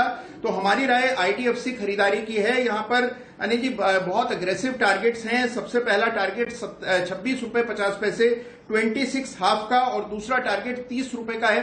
तो 26, 50 और 30 के बड़े टारगेट्स के लिए IDFC को पोजिशनल बेसिस पर बाय करके चले, और 17.5 रुपए पर अनिल जी यहां पर एक स्टॉप लॉस रखिए। ओके, 17.5 17.50 पर स्टॉप लॉस लगाना है, राइट? ओके, तो 17.50 पर स्टॉप लॉस, 26.50 और 30 रुपए के टारगेट के लिए IDFC लिमिटेड में करें खरीदारी। IDFC फर्स्ट बैंक थोड़ी देर पहले वसीम साहब को भी साफ पसंद। आइए इसी से जुड़ा हुआ एक और स्टॉक, जुड़ा हुआ तो क्या है, जुड़ा हुआ तो नहीं है, लेकिन इसी सेक्टर फाइनेंशियल सर्विसेज से जुड़ा हुआ स्टॉक वो है PNB। रिजल्ट कैसे आएंगे बताने के लिए तैयार है पूजा बताइए। Oops, Bank of Baroda, sorry Pooja, Bank of Baroda के रिजल्ट्स कैसे आएंगे वो बताएं। जी, तो बैंक ऑफ बड़ौदा के कल नंबर्स आएंगे और हमारा अनुमान है कि मिले जुले नंबर्स देखने को मिल सकते हैं। कुछ पैरामीटर्स पर नंबर्स काफी अच्छे रहेंगे, जैसे कि अगर इनके कोर प्रदर्शन की बात करें, ब्याज से आय की, वहां पे 40% के आसपास की ग्रोथ देखने को मिल सकती है। एक तो ये भी है कि पिछला जो साल था छोटे बेस का भी कहीं ना कहीं फायदा मिलेगा, क्योंकि बैंक काफी समय से कंसोलिडेशन प्रोसेस में थी, तो छोटे बेस का भी फायदा मिलेगा और इसी वजह से हम देख रहे हैं कि इतनी बड़ी ग्रोथ कंपनी के ब्याज से आय में देखने को मिलेगी। प्रोविजनिंग में कंपनी से भी बैंक को सहारा मिलेगा, क्योंकि लास्ट ईयर ही बैंक ने और लास्ट क्वार्टर भी बैंक ने काफी हद तक प्रोविजनिंग अपने बुक्स में दिक्कत वाले खातों के सामने कर ली थी, तो इस बार उतनी प्रोविजनिंग देखने को नहीं मिलेगी और 2-3 खातों से काफी अच्छी रिकवरी भी एक्सपेक्टेड है। तो ये तो हुई अच्छी बात है, लेकिन लोन ग्रोथ इस क्वार्टर भी धीमी रहने का अनुमान है। इनका जो MSME पोर्टफोलियो है और कॉर्पोरेट सेगमेंट है, वहां पर दिक्कत बरकरार रहेगी और उधर से कुछ नए NPS देखने को मिल सकते हैं और इस वजह से हमारा अनुमान है कि ग्रॉस NPA 10.4% से बढ़कर इस बार 11.1% के आसपास देखने को मिल सकता है। तो नंबर्स बैंक ऑफ बड़ौदा के मिले जुले रहेंगे। देखना होगा कि कुछ ट्रांस पर, जैसे कि अगर एसेट क्वालिटी की बात करें, अगर वहां पे कुछ कमी आती है या इससे कम 11% से कम ये नंबर आते हैं तो फिर काफी सरप्राइजिंग होगा बैंक ऑफ बड़ौदा के केस में। तो यह है बैंक ऑफ बड़ौदा। रिजल्ट के पहले क्या खरीदना चाहिए बैंक ऑफ बड़ौदा, जरा सुमित जी देखिए चार्ट्स और बताइए।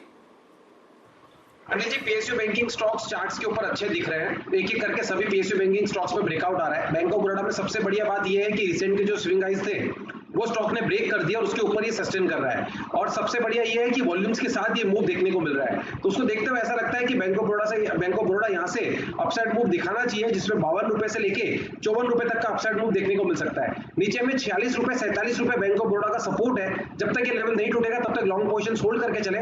50 के ऊपर निकलते ही 52 से 54 रुपए तक का upside move bank of Baroda में देखने को मिल सकता है। बैंक ऑफ बड़ौदा पर नजर रखिए, 50 के लेवल्स पर आ गया है और अब यहां से भी और ऊपर जाने की संभावना रखता है। पर बैंक निफ्टी में थोड़ी मुनाफा वसूली हुई है। जब से अनिल जी ने अपनी स्ट्रैटेजी दी थी तब से लगभग 200 अंक फिसल चुका है बैंक निफ्टी। अभी भी अच्छी गेंस है, 400-450 अंक ऊपर है, पर जिन लेवल से अनिल जी ने कहा था कि अब इन लेवल्स पर फ्रेश खरीदारी नहीं करनी चाहिए, डिप आना चाहिए, डिप पर फिर देखेंगे दोबारा री एंटर करना चाहिए या नहीं, वहां से आप देख रहे हैं तो फिर बैंक निफ्टी जरूर फिसलता हुआ दिख रहा है। अब 21,750 के करीब आ गया है, तो उन स्तरों से 200 अंकों की गिरावट जरूर आती हुई दिखी है आपको बैंक निफ्टी पर। नजर रखिए किस तरह का बाजार का एक्शन हो रहा है, अनिल जी से जानेंगे। अगर और डिप आता है तो फिर क्या ये फ्रेश खरीदारी के लेवल्स आ रहे हैं, पर इन लेवल्स पर थोड़ी आप मुनाफा वसूली देख रहे हैं ऊपरी स्तरों पर, निफ्टी पर भी वैसा ही देखने को मिला है। कुछ और स्टॉक्स की बात कर लेते हैं जहां पर आज थोड़ा प्रेशर आपको आते हुए दिख रहा है। वागले साहब, आज एस्कॉर्ट्स में बिकवाली आई है, 2% स्ट्रॉन्ग बाजार में पार्टिसिपेट नहीं कर रहा है, ये कंसोलिडेशन का इंडिकेशन है या फिर लगता है कि थोड़ी और मुनाफा वसूली आएगी? क्या यहां पर एक शॉर्ट ट्रेड बन सकता है? दीपांशु, ऊपर में अटक रहा है, 1012 का वो टॉप है, 1012 1015 का। नीचे में अगर 960 तक की डाउन साइड के लिए प्ले करना है, 960 ने 950 940, यहाँ से एक 20-25 रुपया, उससे ज्यादा मुझे नहीं लग रहा है, तो मैं शॉर्ट ट्रेड नहीं लूंगा, मैं वेट करूंगा। ओके, फिलहाल वेट करेंगे, फिर देखते हैं कि आगे क्या होगा। पर इन्फो एज, इस स्टॉक पर भी नजर डालिए, सुबह भी अच्छा एक्शन दिखा रहा था, नतीजे भी आने वाले हैं और एक ठीक ठाक रैली भी हमने इस स्टॉक में आती हुई देखी है। अब आगे का एक्शन कैसा रहेगा नतीजों पर डिपेंड करता है। क्या है नतीजों का अनुमान? कुशल के पास तैयार है प्रीव्यू। कुशल, बताएं किस तरह के नतीजे आ सकते हैं इस बार इन्फो एज के? इन्फो एज के नंबर्स दीपांशु जो है वो फ्लैट साइड पर ही हम एक्सपेक्ट करके चल सकते हैं। वहां पर बहुत ज़्यादा मूवमेंट आपको तमाम पैरामीटर्स पर देखने को नहीं मिलेगा, क्योंकि यहाँ पर अगर आप देखें तो इनकी आय जो है केवल 2.5% बढ़कर जो है 300 करोड़ रुपए रहने का अनुमान है, क्योंकि इनका जो इंटरनेट बेस्ड बिजनेस है जैसे कि 99 एकर्स और Naukri.com, उनमें जो है 8 से 11% की ग्रोथ हम एक्सपेक्ट करके चल रहे हैं। पर इनकी जो बिलिंग है वो कहीं ना कहीं कोविड-19 के चलते डिक्लाइन होती हुई नजर आएगी, जिस वजह से इनकी आय में उतना बड़ा उछाल हमें देखने को नहीं मिलेगा। साथ ही कंपनी की मार्जिन्स अगर आप देखें तो वहां पर भी 31% पर ऑलमोस्ट फ्लैट रहेगी पिछले साल अगर आप देखें तो 31.2% थी और इस बार हम 31% ही एक्सपेक्ट करके चल रहे हैं। साथ साथ अगर आप कंपनी के एडजस्टेड बेसिस पर मुनाफा देखें, क्योंकि लास्ट ईयर जो है इनका एक्सेप्शनल लॉस था करीब 17 करोड़ का, तो उसको अगर आप हटाएंगे तो एडजस्टेड बेसिस पे मुनाफा भी आपको एग्जैक्टली फ्लैट नजर आएगा, बहुत ज्यादा बदलाव नहीं है। अब देखना ये इंपॉर्टेंट रहेगा कि इनके अन्य जो इंटरनेट बेस्ड बिजनेस है जिनमें इनका स्टेक है, जैसे जोमैटो, पॉलिसी बाजार वगैरह, वहां पर क्या अपडेट रहता है अभी जो स्थिति है उसको देखते हुए, और साथ ही जो रिक्रूटमेंट कारोबार है इनका जो पेरिनियल जो मेजॉरिटी ऑफ दी शेयर इनके रेवेन्यू में कंट्रीब्यूट करता है, उस पर आगे के लिए जो बिजनेस आउटलुक है वो क्या रहता है, ये मैनेजमेंट से जानना बेहद जरूरी होगा। बिल्कुल, तो ये है आपके लिए इन्फो एज, और स्टॉक पर भी नजर रखिए जिस तरह के मूवमेंट आ रहे हैं। Sumit ji, info as per आपकी कोई राय? देखिए, ये स्टॉक के अंदर मेरे को ऐसा लग रहा है कि जिस तरह से स्टॉक लोअर लेवल से अपसाइड मूव दिखा रहा है, एक बार थोड़ा सा वेट करें फ्रेश बाइंग या फ्रेश सेलिंग के लिए, बिकॉज लास्ट 3 से 4 दिनों में स्टॉक ने ऊपरी लेवल से सेलिंग दिखाया और आज लोअर लेवल से ये बाउंस दिखा रहा है। तो मेरे को ऐसा लग रहा है कि एक बार स्टॉक के अंदर जब तक 2790 2800 का लेवल टूटता नहीं है तब तक इसमें फ्रेश बाय नहीं बनेगा। At the same time stock के अंदर जब तक नीचे में 2650 के लेवल टूटते नहीं है तब तक इसमें सेल भी नहीं बनेगा। तो जो जिसकी पोजीशन से एक बार होल्ड करें, लेवल्स का ब्रेकआउट आने दे, उसके बाद मेरा इसमें कन्विक्शन बैठेगा कि इसमें बाय करना है कि सेल करना है। बिल्कुल, तो फिर अभी रेंज में है, दोनों तरफ के ट्रेड अवॉइड करिए। पर एक और स्टॉक जिस पर फोकस करना है वो है एशियन पेंट्स। इसके भी नतीजे आने वाले हैं कल, और किस तरह के नतीजे रह सकते हैं एशियन पेंट्स के, अनुमान है देवांशी के पास। बताएं देवांशी। दीपांशु, इस बार एशियन पेंट से थोड़े से मिले जुले नतीजों की उम्मीद रखनी चाहिए। इस तिमाही में जो मार्जिन्स हैं वो थोड़े से बढ़ते हुए दिख सकते हैं। सबसे इम्पोर्टेंट होगा ये देखना कि इनकी जो कच्चे माल की लागत है वो इस बार थोड़ी सी कम होती हुई दिखी है। जो मोनोमर्स की कीमतें हैं, क्रूड जो डेरिवेटिव्स होते हैं, इनकी कीमतें काफ़ी ज़्यादा घटती हुई दिखी है। सालाना दर पर करीब 15% तक का डाउनफॉल हमने देखा। तो कुल मिला के आप देखिए जो मार्जिन्स हैं वो इस बार करीब 2% से बढ़ सकते हैं, 18.5% के आसपास 16% से बढ़कर साथ ही कामकाजी मुनाफे में करीब 6% की बढ़त का अनुमान लगाए जा रहे हैं। लेकिन इस बार जो आय है वो इस बार कम आती हुई दिखेगी। मार्च महीने में जो लॉकडाउन होता हुआ दिखा था, साथ ही इन्होंने जो कीमतें घटाई हैं, डिस्काउंट्स दिए हैं, लेबरर्स की काफ़ी ज़्यादा स्थिति थोड़ी सी खराब होती हुई दिखी थी, और इसके चलते हम देख रहे हैं जो कुल आय है वो करीब 5 से 6% तक घटती हुई दिखेगी।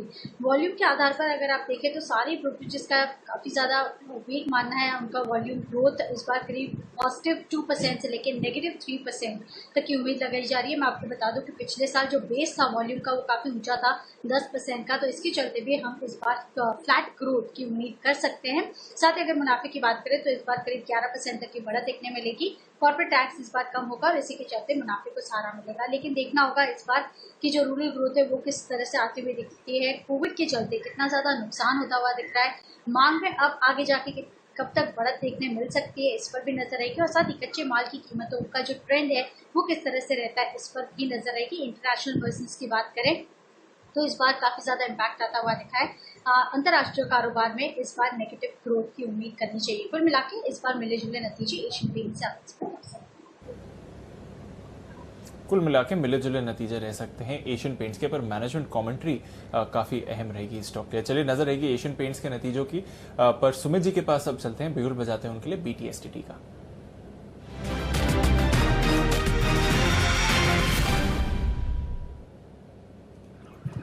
बताएं सुमित जी।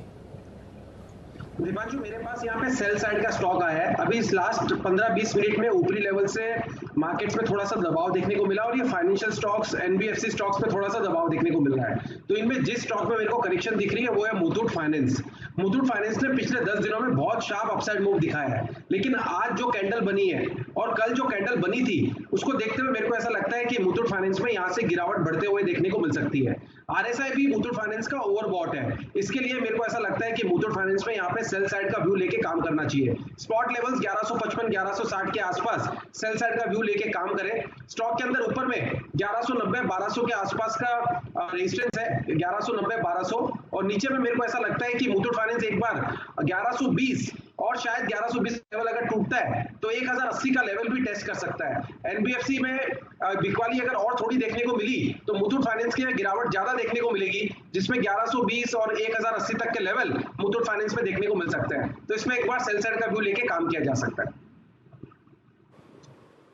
ओके, तो मुथूट फाइनेंस में यहाँ पर है बिकवाली की राय 1152 के आसपास ये चल रहा है। यहाँ पर थोड़ी प्रॉफिट बुकिंग आती हुई दिख रही है, यहाँ पर आप बेचकर चल सकते हैं।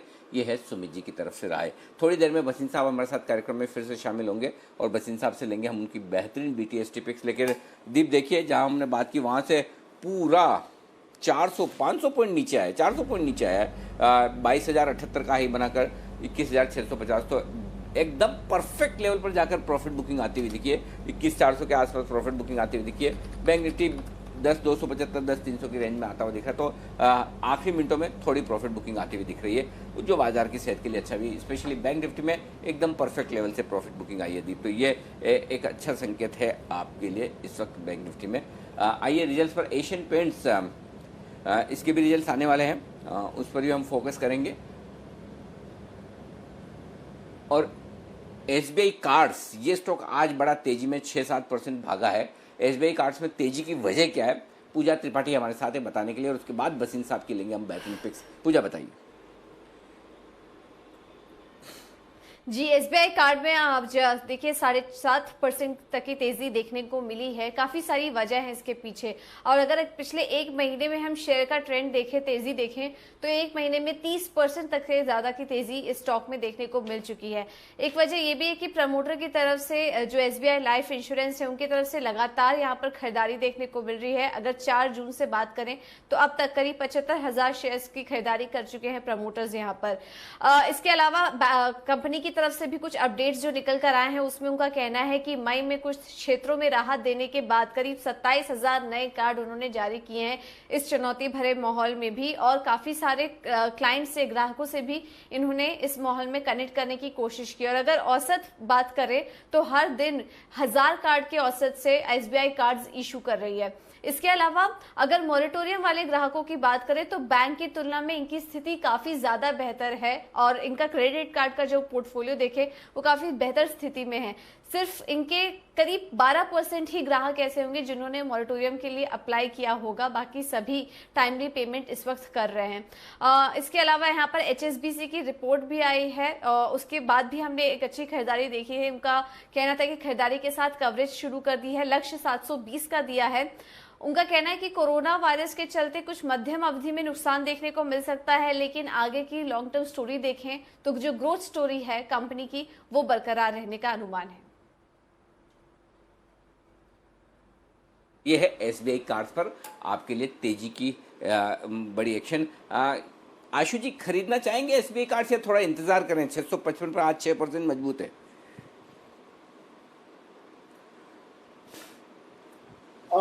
अनिल जी देखिए, नीचे लेंगे तो अच्छा है, क्योंकि अभी भी अनिल जी ऊपर का इसके अंदर ना बहुत लोग फंसे हुए हैं और अभी भी एग्जिट नहीं मिला है।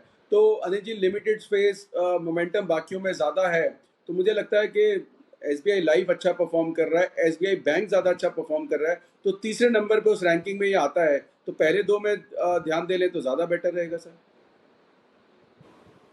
ओके, तो चलिए ये है आपके लिए SBI कार्ड पर आया। ये बसिन साहब हमारे साथ कार्यक्रम में हो चुके हैं शामिल, और वक्त है बिगुल का। बसिन साहब के लिए BTST कॉल्स।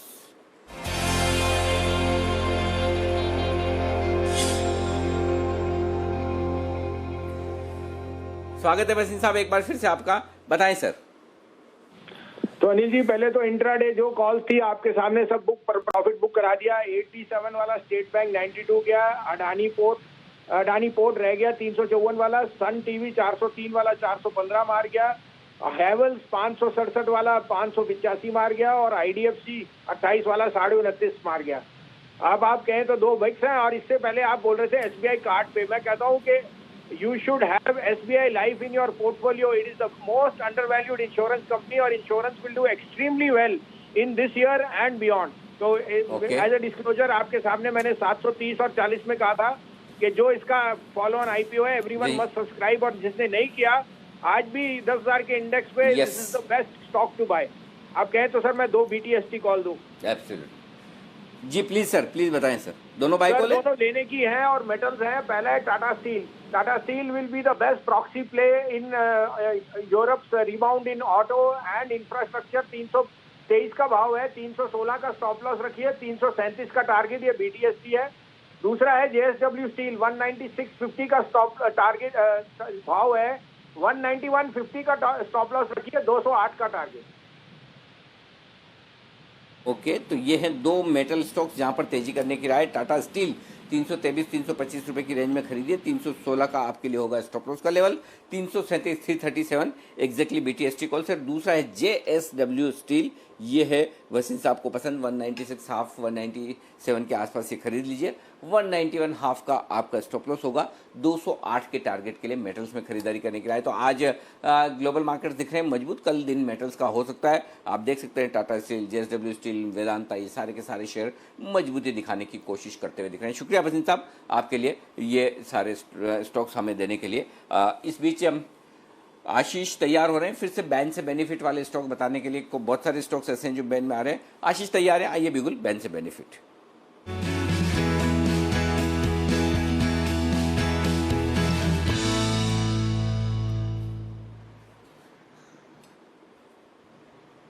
बताइए आशीष, बताइए कौन से स्टॉक्स बाहर आने की तैयारी में?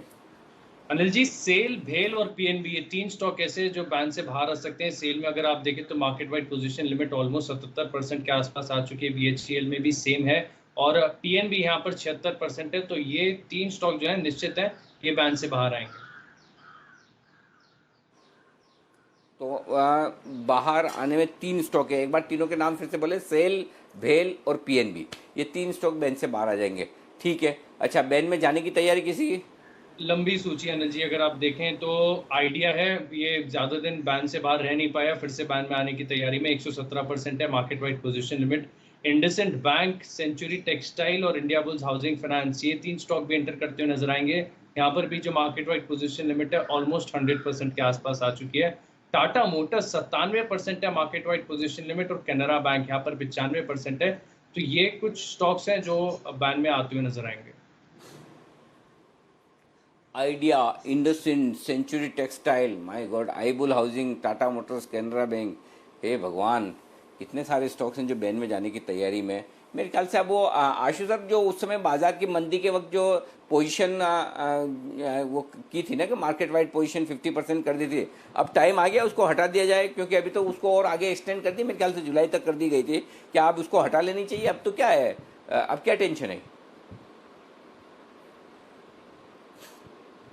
नहीं अनिल जी, बिल्कुल हटा देनी चाहिए, बल्कि इनफैक्ट कुछ टाइम पहले ही हटा देनी चाहिए थी अनिल जी। सारी टेंशन आसपास होने के बावजूद जब बाजार ऐसे चल रहा है तो इसके चलते और वॉलिटिलिटी बढ़ती है और वो it is detrimental to the in the interest of traders and investors. तो वो तो उस वक्त तो सेफ गार्ड के लिए किया था कि ओवर ट्रेडिंग ना हो जाए, बट अब तो बिल्कुल हटानी चाहिए अनिल जी। और इसी वजह से जैसे ही आपने देखा पार्टिसिपेशन लोगों की बढ़ी और वो बैन में जाने शुरू हो गए। बिल्कुल, तो बैन में बहुत जल्दी ये सारे स्टॉक जाते हुए दिख रहे हैं। लेकिन टू व्हीलर स्टॉक यहाँ पर तेजी बन रही है। क्यों बन रही है तेजी, बताने के लिए कुशल है हमारे साथ तैयार।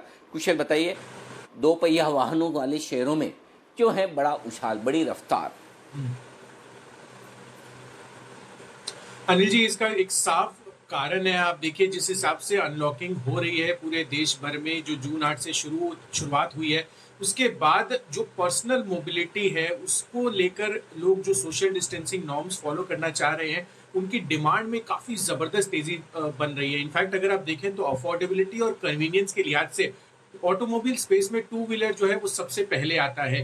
तो जो डिमांड है वो अगर ऑटोमोबाइल में सबसे पहले बढ़ेगी तो वो टू व्हीलर स्पेस में बढ़ेगी। और ये हम ऐसे नहीं कह रहे हैं, हम कह रहे हैं कि चैनल चेक्स भी हमने किए, जिस वजह से हमें ये पता चल रहा है कि 90% डीलर्स जो है और वेंडर्स है उन्होंने अपना कामकाज शुरू कर दिया। उनके ऑपरेशन की शुरुआत हो गई और ग्राहक की जो इंक्वायरी लेवल्स है वो भी प्री कोविड लेवल के 80% जो है लेवल्स पे पहुंचता हुआ नजर आ रहा है। तो कहीं ना कहीं जिस हिसाब से मार्केट का मूड माहौल बन रहा है ऑटो स्पेस में टू व्हीलर्स के लिए, उसका काफी बड़ा इम्पैक्ट इनके डिमांड पर आता हुआ नजर आ रहा है। और साथ साथ अगर आप देखें तो जो रूरल स्पेस है वहां से काफी बढ़िया डिमांड आती हुई नजर आ रही है, क्योंकि मानसून जो है वो काफी अच्छा जो है प्रेडिक्टेबिलिटी बन रही है और वो बढ़ भी रहा है। तो कहीं ना कहीं इसका जो इतना इम्पैक्ट है डिमांड की तरफ वो काफी बढ़िया हो रहा है। इनफैक्ट जो एंट्री लेवल बाइक्स है अनिल जी, वहां पर सबसे ज्यादा डिमांड हमें देखने को मिल रही है।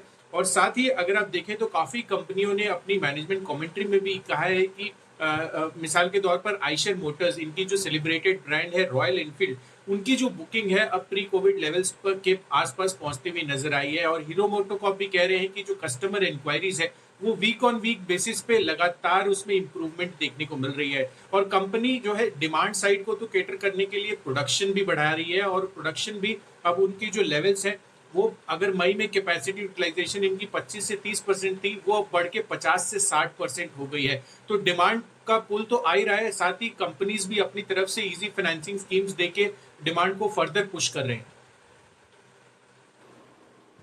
ओके, तो ये है आपके लिए टू व्हीलर स्टॉक्स में तेजी की वजह, क्यों तेजी बनती हुई दिख रही है इन तमाम टू व्हीलर कंपनियों में। और एक के बाद आप एक देखिए, सारे के स्टॉक एक के बाद एक मजबूत होते हुए दिख रहे हैं।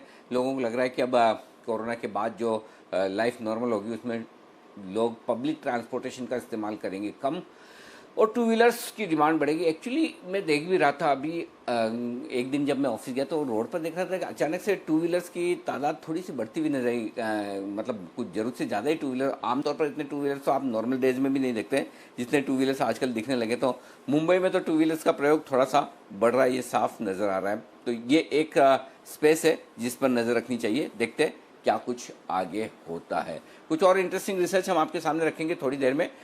मॉनसून की वजह से किन शेयरों को फ़ायदा हो सकता है, ये भी आपके सामने डिटेल रिसर्च आने की तैयारी में है।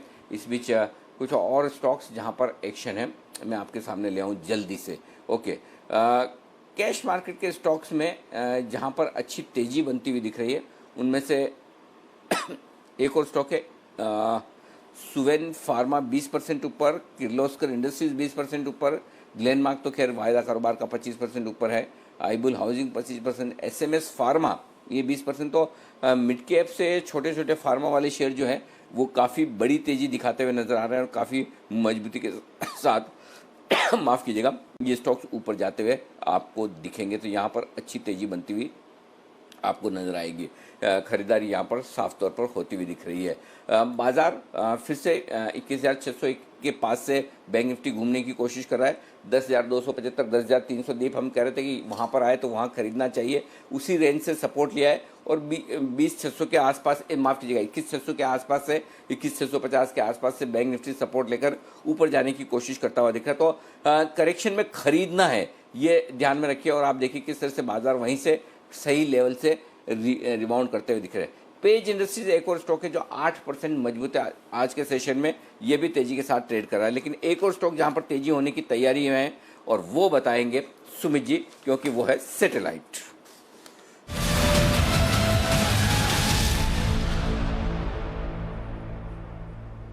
बताएं सुमित जी।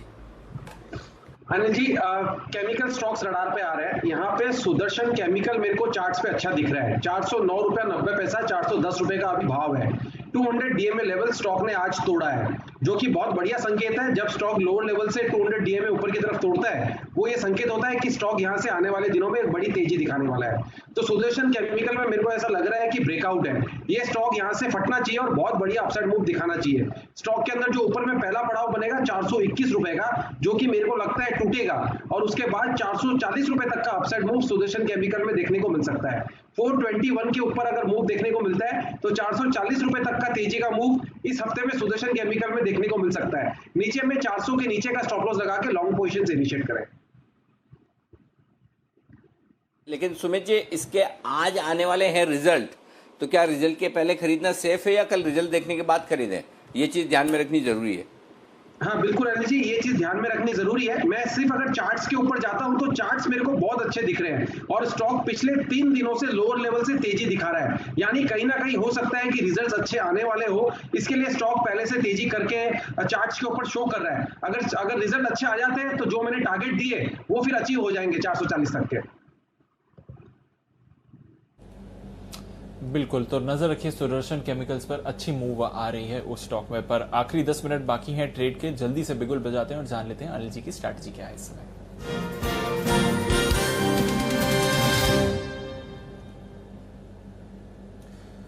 बिल्कुल अनिल जी, लास्ट टाइम से बात करी थी तो हल्की सी गिरावट आई है डाउ फ्यूचर्स में, ऊपरी स्तरों से लगभग 60-65 अंक नीचे है, पर अभी भी 235-240 अंक ऊपर आपको डाउ फ्यूचर्स दिखेगा। नैस्डैक फ्यूचर्स अभी भी 1% ऊपर है। यूरोप के बाजार अभी भी पॉजिटिव ट्रेड ही कर रहे हैं, तो ज्यादा बदलाव नहीं है। पर सर, जब आपने लास्ट स्ट्रैटेजी दी थी 22,000 के आसपास बैंक निफ्टी, हमने तभी 250 अंकों की गिरावट देखी थी, अब वापस 21,700 के ऊपर होल्ड कर रहा है। दीप देखिए, तेजी में ही रहना है, इसमें तो कोई डाउट नहीं, लेकिन अब ये कि ओवरनाइट पोजीशन के हिसाब से आपको हमेशा तेजी में ऑप्शन से ही रहना है, सीधे सीधे फ्यूचर्स में नहीं। ये बहुत क्लियर कट है, क्योंकि देखिए 2 दिन 3 दिन से आपको कोई खराब खबर सुनने को नहीं मिल रही, अच्छी बात है, और हम आज भी उम्मीद करते हैं कि ऐसी कोई खराब खबर आएगी नहीं। अमेरिका में भी ट्रेडिंग सेशन ठीक ठाक रहेगा, सब कुछ ठीक रहेगा लाइफ में, कोई टेंशन नहीं है। Think for the best, prepare for the worst. जब सब कुछ अच्छा सोचे और अच्छा हो भी, ये भी उम्मीद करें, लेकिन तैयारी ये रखनी चाहिए कि कल ही कहीं कुछ खराब हो गया तो पोजीशन उतनी रखें कि वो तो आ जाए तो आपको झटका न लगे। इसलिए मैं कई बार बोलता हूँ, कई बार लोग है ना वो ट्वीट करते हैं कि आपके ये एक स्टॉक खरीदा, उस स्टॉक में मेरे को भारी भरकम नुकसान हो गया, मैं बर्बाद हो गया। तो भाई एक स्टॉक में अगर आप इतनी पोजीशन ले लोगे उसमें उल्टा हो जाए तो बर्बाद होना, तो इसमें नहीं होगे तो किसी और में हो गए, वो तो होना निश्चित है। अगर एक ही स्टॉक में कोई इतनी पोजीशन ले ले कि एक स्टॉक में ट्रेड गलत जाने में या स्टॉप लॉस ट्रिगर होने में कोई बर्बाद होगा, तो उसका तो होना निश्चित है। आज नहीं तो कल होगा, कल नहीं तो परसों होगा। तो पॉइंट यह है कि इस तरह के माहौल में जब ग्लोबल मार्केट्स वॉलेटाइल है, हमारे चीन के साथ जो विवाद चल रहा है उसको लेकर कभी भी कोई भी खबर अच्छी बुरी आ जाए तो अच्छी भी आ सकती है, ऐसा नहीं कि आप ये मत सोचिए कि बुरी आ सकती है। गृह मंत्री पहुंच गए हैं वहाँ पर, रशिया जा रहे हैं, तो हो सकता है वहाँ से कुछ अच्छी खबरें भी आ जाए, तो गैप से ऊपर नीचे आप खुल सकते हो। तो आपको उस हिसाब से अपनी तैयारी रखनी है। ट्रेंड पॉजिटिव है, खरीदना है तो सिंपल चीज़ें, फिर ऑप्शन ले लीजिए, और ऑप्शन जो आपको लेना है 10,400 या 10,400 का निफ्टी का ऑप्शन खरीद लीजिए, और 21,725 पर हम बैंक निफ्टी पर चल रहे हैं, 22,000 का ऑप्शन ले लीजिए। बस 22,000 का बैंक निफ्टी का option, call option I mean, और 10,400 का निफ्टी का कॉल ऑप्शन खरीद कर, और जो ज़्यादा शूरवीर हैं एट द मनी लेना चाहते हैं 10,300 का ले लीजिए in the money call option, 21,800 का ले लीजिए बैंक निफ्टी का कॉल ऑप्शन। लेकिन लेना ऑप्शन है, ये बात तय है, डायरेक्ट फ्यूचर्स में ट्रेड नहीं करना है। जी दीप। बिल्कुल, लेना ऑप्शन है, डायरेक्ट फ्यूचर्स में ट्रेड नहीं करना है, पर ऑप्शंस आपके पास हैं। 10,400 का ऑप्शन खरीद सकते हैं, 20,000 का ऑप्शन खरीद सकते हैं बैंक निफ्टी पर। ये अनिल जी की राय। तो फ्यूचर से फिर ऑप्शंस में अपनी पोजीशन शिफ्ट कर लीजिए, ताकि फिर एक थोड़ा रिस्क मेंटेन हो सके आपका। तो चलिए, ये है अनिल जी की तरफ से राय। कुछ और स्टॉक्स जिन पर फोकस करना चाहिए बाजार बंद होने से पहले, टी स्टॉक्स, चाय के जो स्टॉक्स है वहां पर आज आपने अच्छी मूव्स आते हुए देखी, और इसके पीछे एक बहुत बड़ा ट्रिगर भी है। क्या है वो ट्रिगर? आशीष ने पूरी रिसर्च तैयार करी है, बताएं आशीष।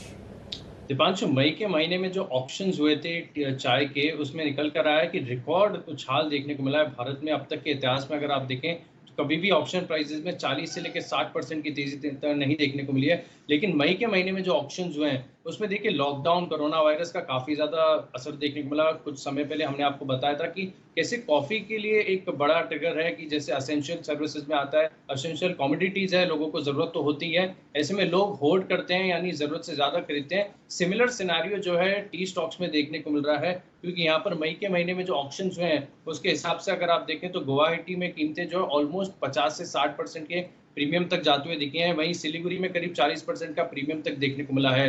और जो चाय के जानकार है वो यही मान रहे हैं कि अब तक इतिहास में इतना ज़्यादा प्रीमियम नहीं देखने को मिला है। और इसके पीछे के 2 प्रमुख कारण बताए जा रहे हैं। देखिए, एक तो पहले लॉकडाउन के कारण जो डिसरप्शन हुआ है उससे कहीं ना कहीं रिटेलर्स के पास जो एक स्टॉक है उसकी काफ़ी ज़्यादा कमी देखने को मिल रही है। इसलिए रिटेलर्स को स्किप करके अब कंपनीज जो है, बड़ी कंपनीज डायरेक्ट प्लांटेशन से अपनी सोर्सेज कर रहे हैं ज़्यादा प्रीमियम देके। तो ऐसे में जो टी प्लांटेशन कंपनीज हैं उनके लिए काफ़ी ज़्यादा बेनिफिशियल देखने को मिलेगा। साथ ही अगर आप देखें तो हमने काफ़ी बार आपको रिपोर्ट करके ये भी बताया कि मौसम जो है वो चाय के उत्पादन के लिए अनुकूल नहीं देखा जा रहा है, जिसके चलते भी ऐसा माना जा रहा है कि उत्पादन में काफ़ी ज़्यादा गिरावट देखने को मिलेगी। एक रिपोर्ट के अनुमान के हिसाब से मैं देख रहा तो ऑलमोस्ट 12 से 14 करोड़ किलो की गिरावट उत्पादन में देखने को मिल सकती है। और जानकार विशेषज्ञ ये भी बता रहे कि मौसम जो है कुछ आगे आने वाले सालों तक इतना अनुकूल नहीं रहेगा कि इसकी भरपाई देखने को मिल सके, जिसके चलते हम देख रहे हैं कि आज जो है काफ़ी ज़्यादा तेज़ी देखने को मिली टी स्टॉक्स में, और इनका आउटलुक भी अब बेहतर नज़र आ रहा है। बिल्कुल, तो आउटलुक भी बेहतर नजर आ रहा है, और सारे के सारे टी स्टॉक्स ने आज बेहतरीन तेजी निकाली है। तो बाजार के कुछ mid cap, small cap areas में आपको भरपूर एक्शन आते हुए दिख रहा है, और ये है आपके लिए खास रिसर्च जहां तक पूरे के पूरे टी स्टॉक्स का सवाल है। तो अच्छा एक्शन आया है, तो शुक्रिया आशीष ये रिसर्च हमारे सामने रखने के लिए। नजर रखिए इन सारे स्टॉक्स पर, आप बेहतरीन मूव्स देख रहे हैं। कुछ और एक दो छोटे स्टॉक्स जहां पर आपको नजर रखनी चाहिए बाजार बंद होने से पहले, आप वहां पर देख लीजिए। स्पार्क, सन फार्मा एडवांस रिसर्च, यहां पर एक शानदार स्पाइक आते हुए दिखा है। तो वहां पर भी नजर रखिए। जिस तरह से कुछ चुनिंदा फार्मा स्टॉक्स में आज आपने एक्शन देखा है, स्पार्क भी एक ऐसा ही स्टॉक है जहां पर आपने अच्छी मूव्स आती हुई देखी है। चलिए, बाजार बंद होने के लिए तैयार हैं। हफ्ते की शुरुआत एक स्ट्रॉन्ग नोट पर हुई है, एक्सपायरी वीक है, उससे पहले आप देख रहे हैं लगभग 400 अंकों की तेजी के साथ बैंक निफ्टी क्लोज हो रहा है। हालांकि ऊपरी स्तरों से फिर भी 250-300 अंकों की गिरावट है, बट स्ट्रॉन्ग मूव्स आती हुई देखिए। 80 अंकों की तेजी के साथ निफ्टी भी क्लोज होते दिख रहा है। बजाज ग्रुप के stocks, Bajaj auto, Bajaj finance, Bajaj Finserv, शानदार तेजी आती हुई देखिए। हालांकि दोनों की मैनेजमेंट ग्रुप्स अलग हैं, बट फिर भी 7% की तेजी Bajaj auto, 5.5% Bajaj finance, 4.5% Bajaj Finserv. Coal India end of trade यहां पर अच्छी मूव आती हुई दिखी। वेदांता, अनिल जी इसके बारे में बात कर रहे थे, 4.5% की तेजी के साथ ये स्टॉक बंद होता दिख रहा है। कोटक बैंक, पावर ग्रिड, नतीजे अच्छे रहे, अच्छी शुरुआत थी, उसके बाद मुनाफा वसूली आई और एंड ऑफ ट्रेड में यहां पर भी स्पाइक आपको आते हुए दिखा। आईओसी और फिर सारे के सारे बैंक्स देखिए। एक्सिस बैंक में आज अच्छा मूव आया, आशु जी इसके बारे में बात भी कर रहे थे। 3% की तेजी के साथ ये स्टॉक बंद होता दिख रहा है। साथ ही एसबीआई एक्शन में रहा, इंडसइंड बैंक में भी आपने खरीदारी देखी और आईसीआईसीआई बैंक उतना एक्टिव नहीं था जितना सुबह था, बट फिर भी 1% की तेजी के साथ बंद हो रहा है। सिप्ला एक अच्छी गैप अप शुरुआत के बाद जी बिजनेस की एक्सक्लूसिव खबर थी पिछले हफ्ते और आपने स्टॉक में शानदार तेजी देखी, फिर थोड़ी मुनाफा वसूली भी देखी, बट 3% की तेजी के साथ ये स्टॉक भी बंद हो रहा है। जेएसडब्ल्यू स्टील, टाटा स्टील यहां पर भी तेजी। श्री सीमेंट, एशियन पेंट्स कल नतीजों से पहले यहां पर भी एक्टिव एक्शन रहा। सिर्फ 7 या 8 निफ्टी स्टॉक्स ऐसे हैं जो गिरावट के साथ बंद हो रहे हैं। हल्की की गिरावट के साथ विप्रो, गेल, ओएनजीसी, एचडीएफसी, टीसीएस, ब्रिटानिया और रिलायंस इंडस्ट्रीज आज ट्रेड करते हुए दिखे। तो ये तो रहे जहां तक निफ्टी स्टॉक्स का सवाल है। वायदा कारोबार में बात करें तो वहां पर भी फाइनेंशियल्स और स्पेशली एनबीएफसीज और बैंक्स, वहां पर भरपूर एक्शन था, but star of the day वायदा कारोबार में था ग्लेनमार्क। कोरोना की लड़ाई के लिए रेमडेसिविर का अप्रूवल भारतीय बाजार में मार्केट करने के लिए 35% तक की तेजी देखी। अभी भी 27-28% की तेजी के साथ स्टॉक बंद हो रहा है। इंडिया बुल्स हाउसिंग लगातार तीसरे दिन शानदार तेजी, यहां पर 20% की अपमूव के साथ ये स्टॉक बंद हो रहा है। IDFC first bank, RBL bank, बंधन बैंक, आरईसी, फेडरल बैंक, यहां पर आपने अच्छी तेजी आती हुई देखी। बैंक ऑफ बड़ौदा में अच्छी मूव्स आई हैं और कैनरा बैंक भी काफी एक्टिव रहा। एल&टी फाइनेंस में भी आपने खरीदारी देखी। इसके अलावा एचपीसीएल शानदार मूव के साथ ये स्टॉक भी बंद हो रहा है। 6% की तेजी यहां पर आपने आती हुई देखी है। कमिंस इंडिया यहां पर 5% की तेजी। नैल्को थोड़ी देर पहले यहां पर रिकमेंडेशन आई थी। SAIL, Equitas, Power Grid, PNB, Info Edge, Chola Investment, PVR, Piramal Enterprises, BHEL एक बार फिर से यहां पर भी अच्छी तेजी आई है। वहीं दूसरी तरफ अगर आप देखें गिरावट, LIC Housing, GMR Infra, ONGC, Escorts, Mahanagar Gas, Amara Raja, NCC, Ramco Cement, Max Financial और साथ ही भारत फौज। तो अच्छा दिन रहा Anil ji. Provisional closing figures आ गए हैं, बट शानदार मूव आया है बाजार के लिए और 11 मार्च के बाद हाईएस्ट क्लोजिंग आपको मिल रही है बाजार में और 3 दिनों में भी लगभग 4.5% की तेजी आई है। तो जो एक अपमूव थी एक्सपायरी से पहले वो बरकरार है सर। बिल्कुल, तो मजबूती के साथ और मजबूती के रुझान के साथ आज सुबह से हम लगातार आपको ये कह रहे थे कि कॉन्फिडेंस रखिए, डरने घबराने की ज़रूरत नहीं। जो भी गिरावट आए इंट्राडे में उसमें खरीदना है, जहां खुले वहीं खरीदना है और देखिए दिन के हाई पॉइंट की तरफ जाकर बाजार बंद होने में कामयाब रहे हैं, अपने अहम लेवल्स को छूने में और पार करने में भी। आइए, ये है आज की बेहतरीन क्लोजिंग आपके लिए, जहां पर आपको साफ तौर पर तेजी होती हुई नजर आ रही है और जो टॉप गेनर्स हैं वो साफ तौर पर ऑटो स्टॉक्स, बजाज ग्रुप के तीनों stock, Bajaj auto, Bajaj finance, Bajaj Finserv, आज निफ्टी के टॉप 3 गेनर बजाज ग्रुप के स्टॉक्स आते हुए दिख रहे हैं। आइए, बाजार बंद होने के बाद क्या कुछ है खास, उससे पहले कुछ हम अगर हो सकेगा तो हमारे दर्शकों की कुछ पिक्स दिखाएंगे जिन्होंने हमें योगा डे पर भेजी। लेकिन उससे पहले ये 2 व्हीलर स्टॉक्स की हम बात कर रहे थे और हमारे सचिन जी बड़े शौकीन हैं बाइक्स और साइकिल्स के। सचिन जी, ये वर्ल्ड मोटरसाइकिल डे आज है कल है, कब है? ये था, कल था, शायद कल था ना? जी अनिल जी, कल था, वर्ल्ड मोटरसाइकिल डे था। तो आई थिंक कौन सा वर्ल्ड बाइक डे? अच्छा, वर्ल्ड मोटरसाइकिल डे था। तो मुझे लगा कि जिस तरीके से आज सुबह से hero MotoCorp, Bajaj auto, Eicher तीनों में जिस तरीके से तेजी थी, तो मुझे लगा कि मार्केट शायद आज सेलिब्रेट कर रहा है इनको। अरे वाह, क्या बात है। तो चलिए, कल तो कितने दिन हो गए, world motorcycle day, father's day, yoga day, music day, क्या क्या नहीं है, मतलब तो गजब। तो और कल आप सब लोगों के साथ खाली सुमित जी नहीं थे। हाँ, सुमित जी मिसिंग थे, सुमित जी और संदीप जी दोनों नहीं थे, तो ये मिसिंग था। लेकिन एनीवे, आइए आज शाम के 6 बजे का स्पेशल शो में बताऊं, उससे पहले कुछ माफ़ कीजिएगा, कुछ तस्वीरें हमारे दर्शकों की आई है अंतर्राष्ट्रीय योग दिवस पर, वो हम आपके सामने रख दें एक एक करके। जो अभिषेक राय साहब की तस्वीरें, पहले आप वो देख लीजिए। अभिषेक राय ने हमें भेजी है उनकी तस्वीरें। छोटा सा बच्चा है और देखिए कितनी बेहतरीन तरीके से अभिषेक योग करता हुआ। वाह, कलकत्ता वाले मोदी जी, उनकी तस्वीरें भी आप देख लीजिए, उनकी तस्वीरें भी आती हुई दिखी है। तो ये भी आपके साथ।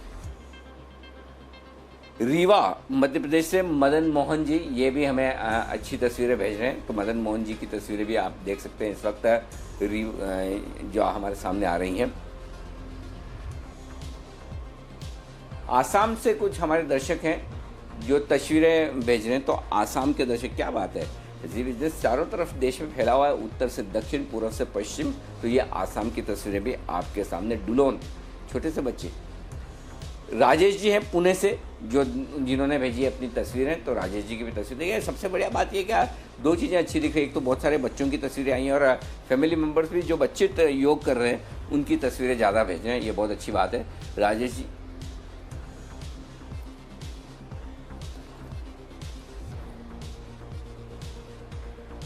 प्रद्युम्न साहू भुवनेश्वर से, ये है उनकी तस्वीर आपकी स्क्रीन पर, वो भी आती हुई दिख रही है। ओह, ढेर सारी तस्वीरें भेजी है, क्या बात है। अलग अलग पोजेस की अलग अलग तरीके से करते हुए।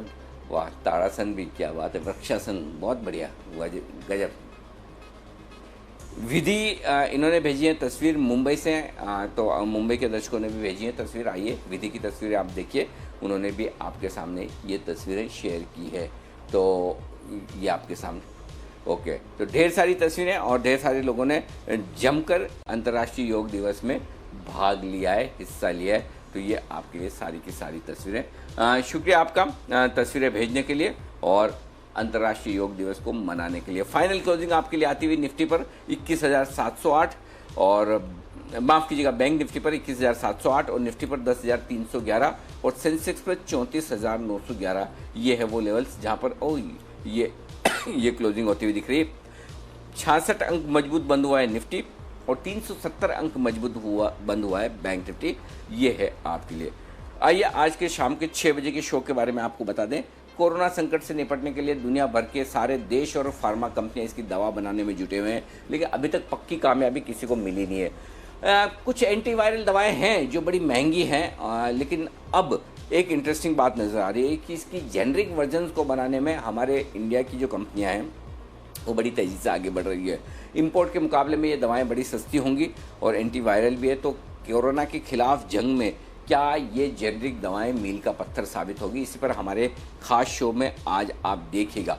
आ गई कोरोना की दवा, ये है स्पेशल शो क्वेश्चन मार्क के साथ। क्या आ गई कोरोना की दवा, क्योंकि आपने देखा आज ग्लेनमार्क, सिप्ला जैसे शेयर इसी के दम पर बहुत तेज़ी से भागे भी हैं। तो ये है आपके लिए बहुत ही ज़बरदस्त है। तो आइए इस शो को मिस मत करिएगा। आपकी खबर, आपका फ़ायदा, शाम को 6 बजे। तो ये है फाइनली आज का एक बड़ा ऐतिहासिक दिन जो बहुत बढ़िया तेज़ी के साथ हमने बंद किया है। विदा लेने का वक्त है। कुणाल जी, राकेश जी, वागले साहब, आपका शुक्रिया सुमित जी और सचिन जी, आप दोनों का भी, किरण जी का धन्यवाद, आशीष सर आपका भी बहुत बहुत शुक्रिया हमारे लिए वक्त निकालने के लिए। मुझे और दीप को इजाज़त दीजिए।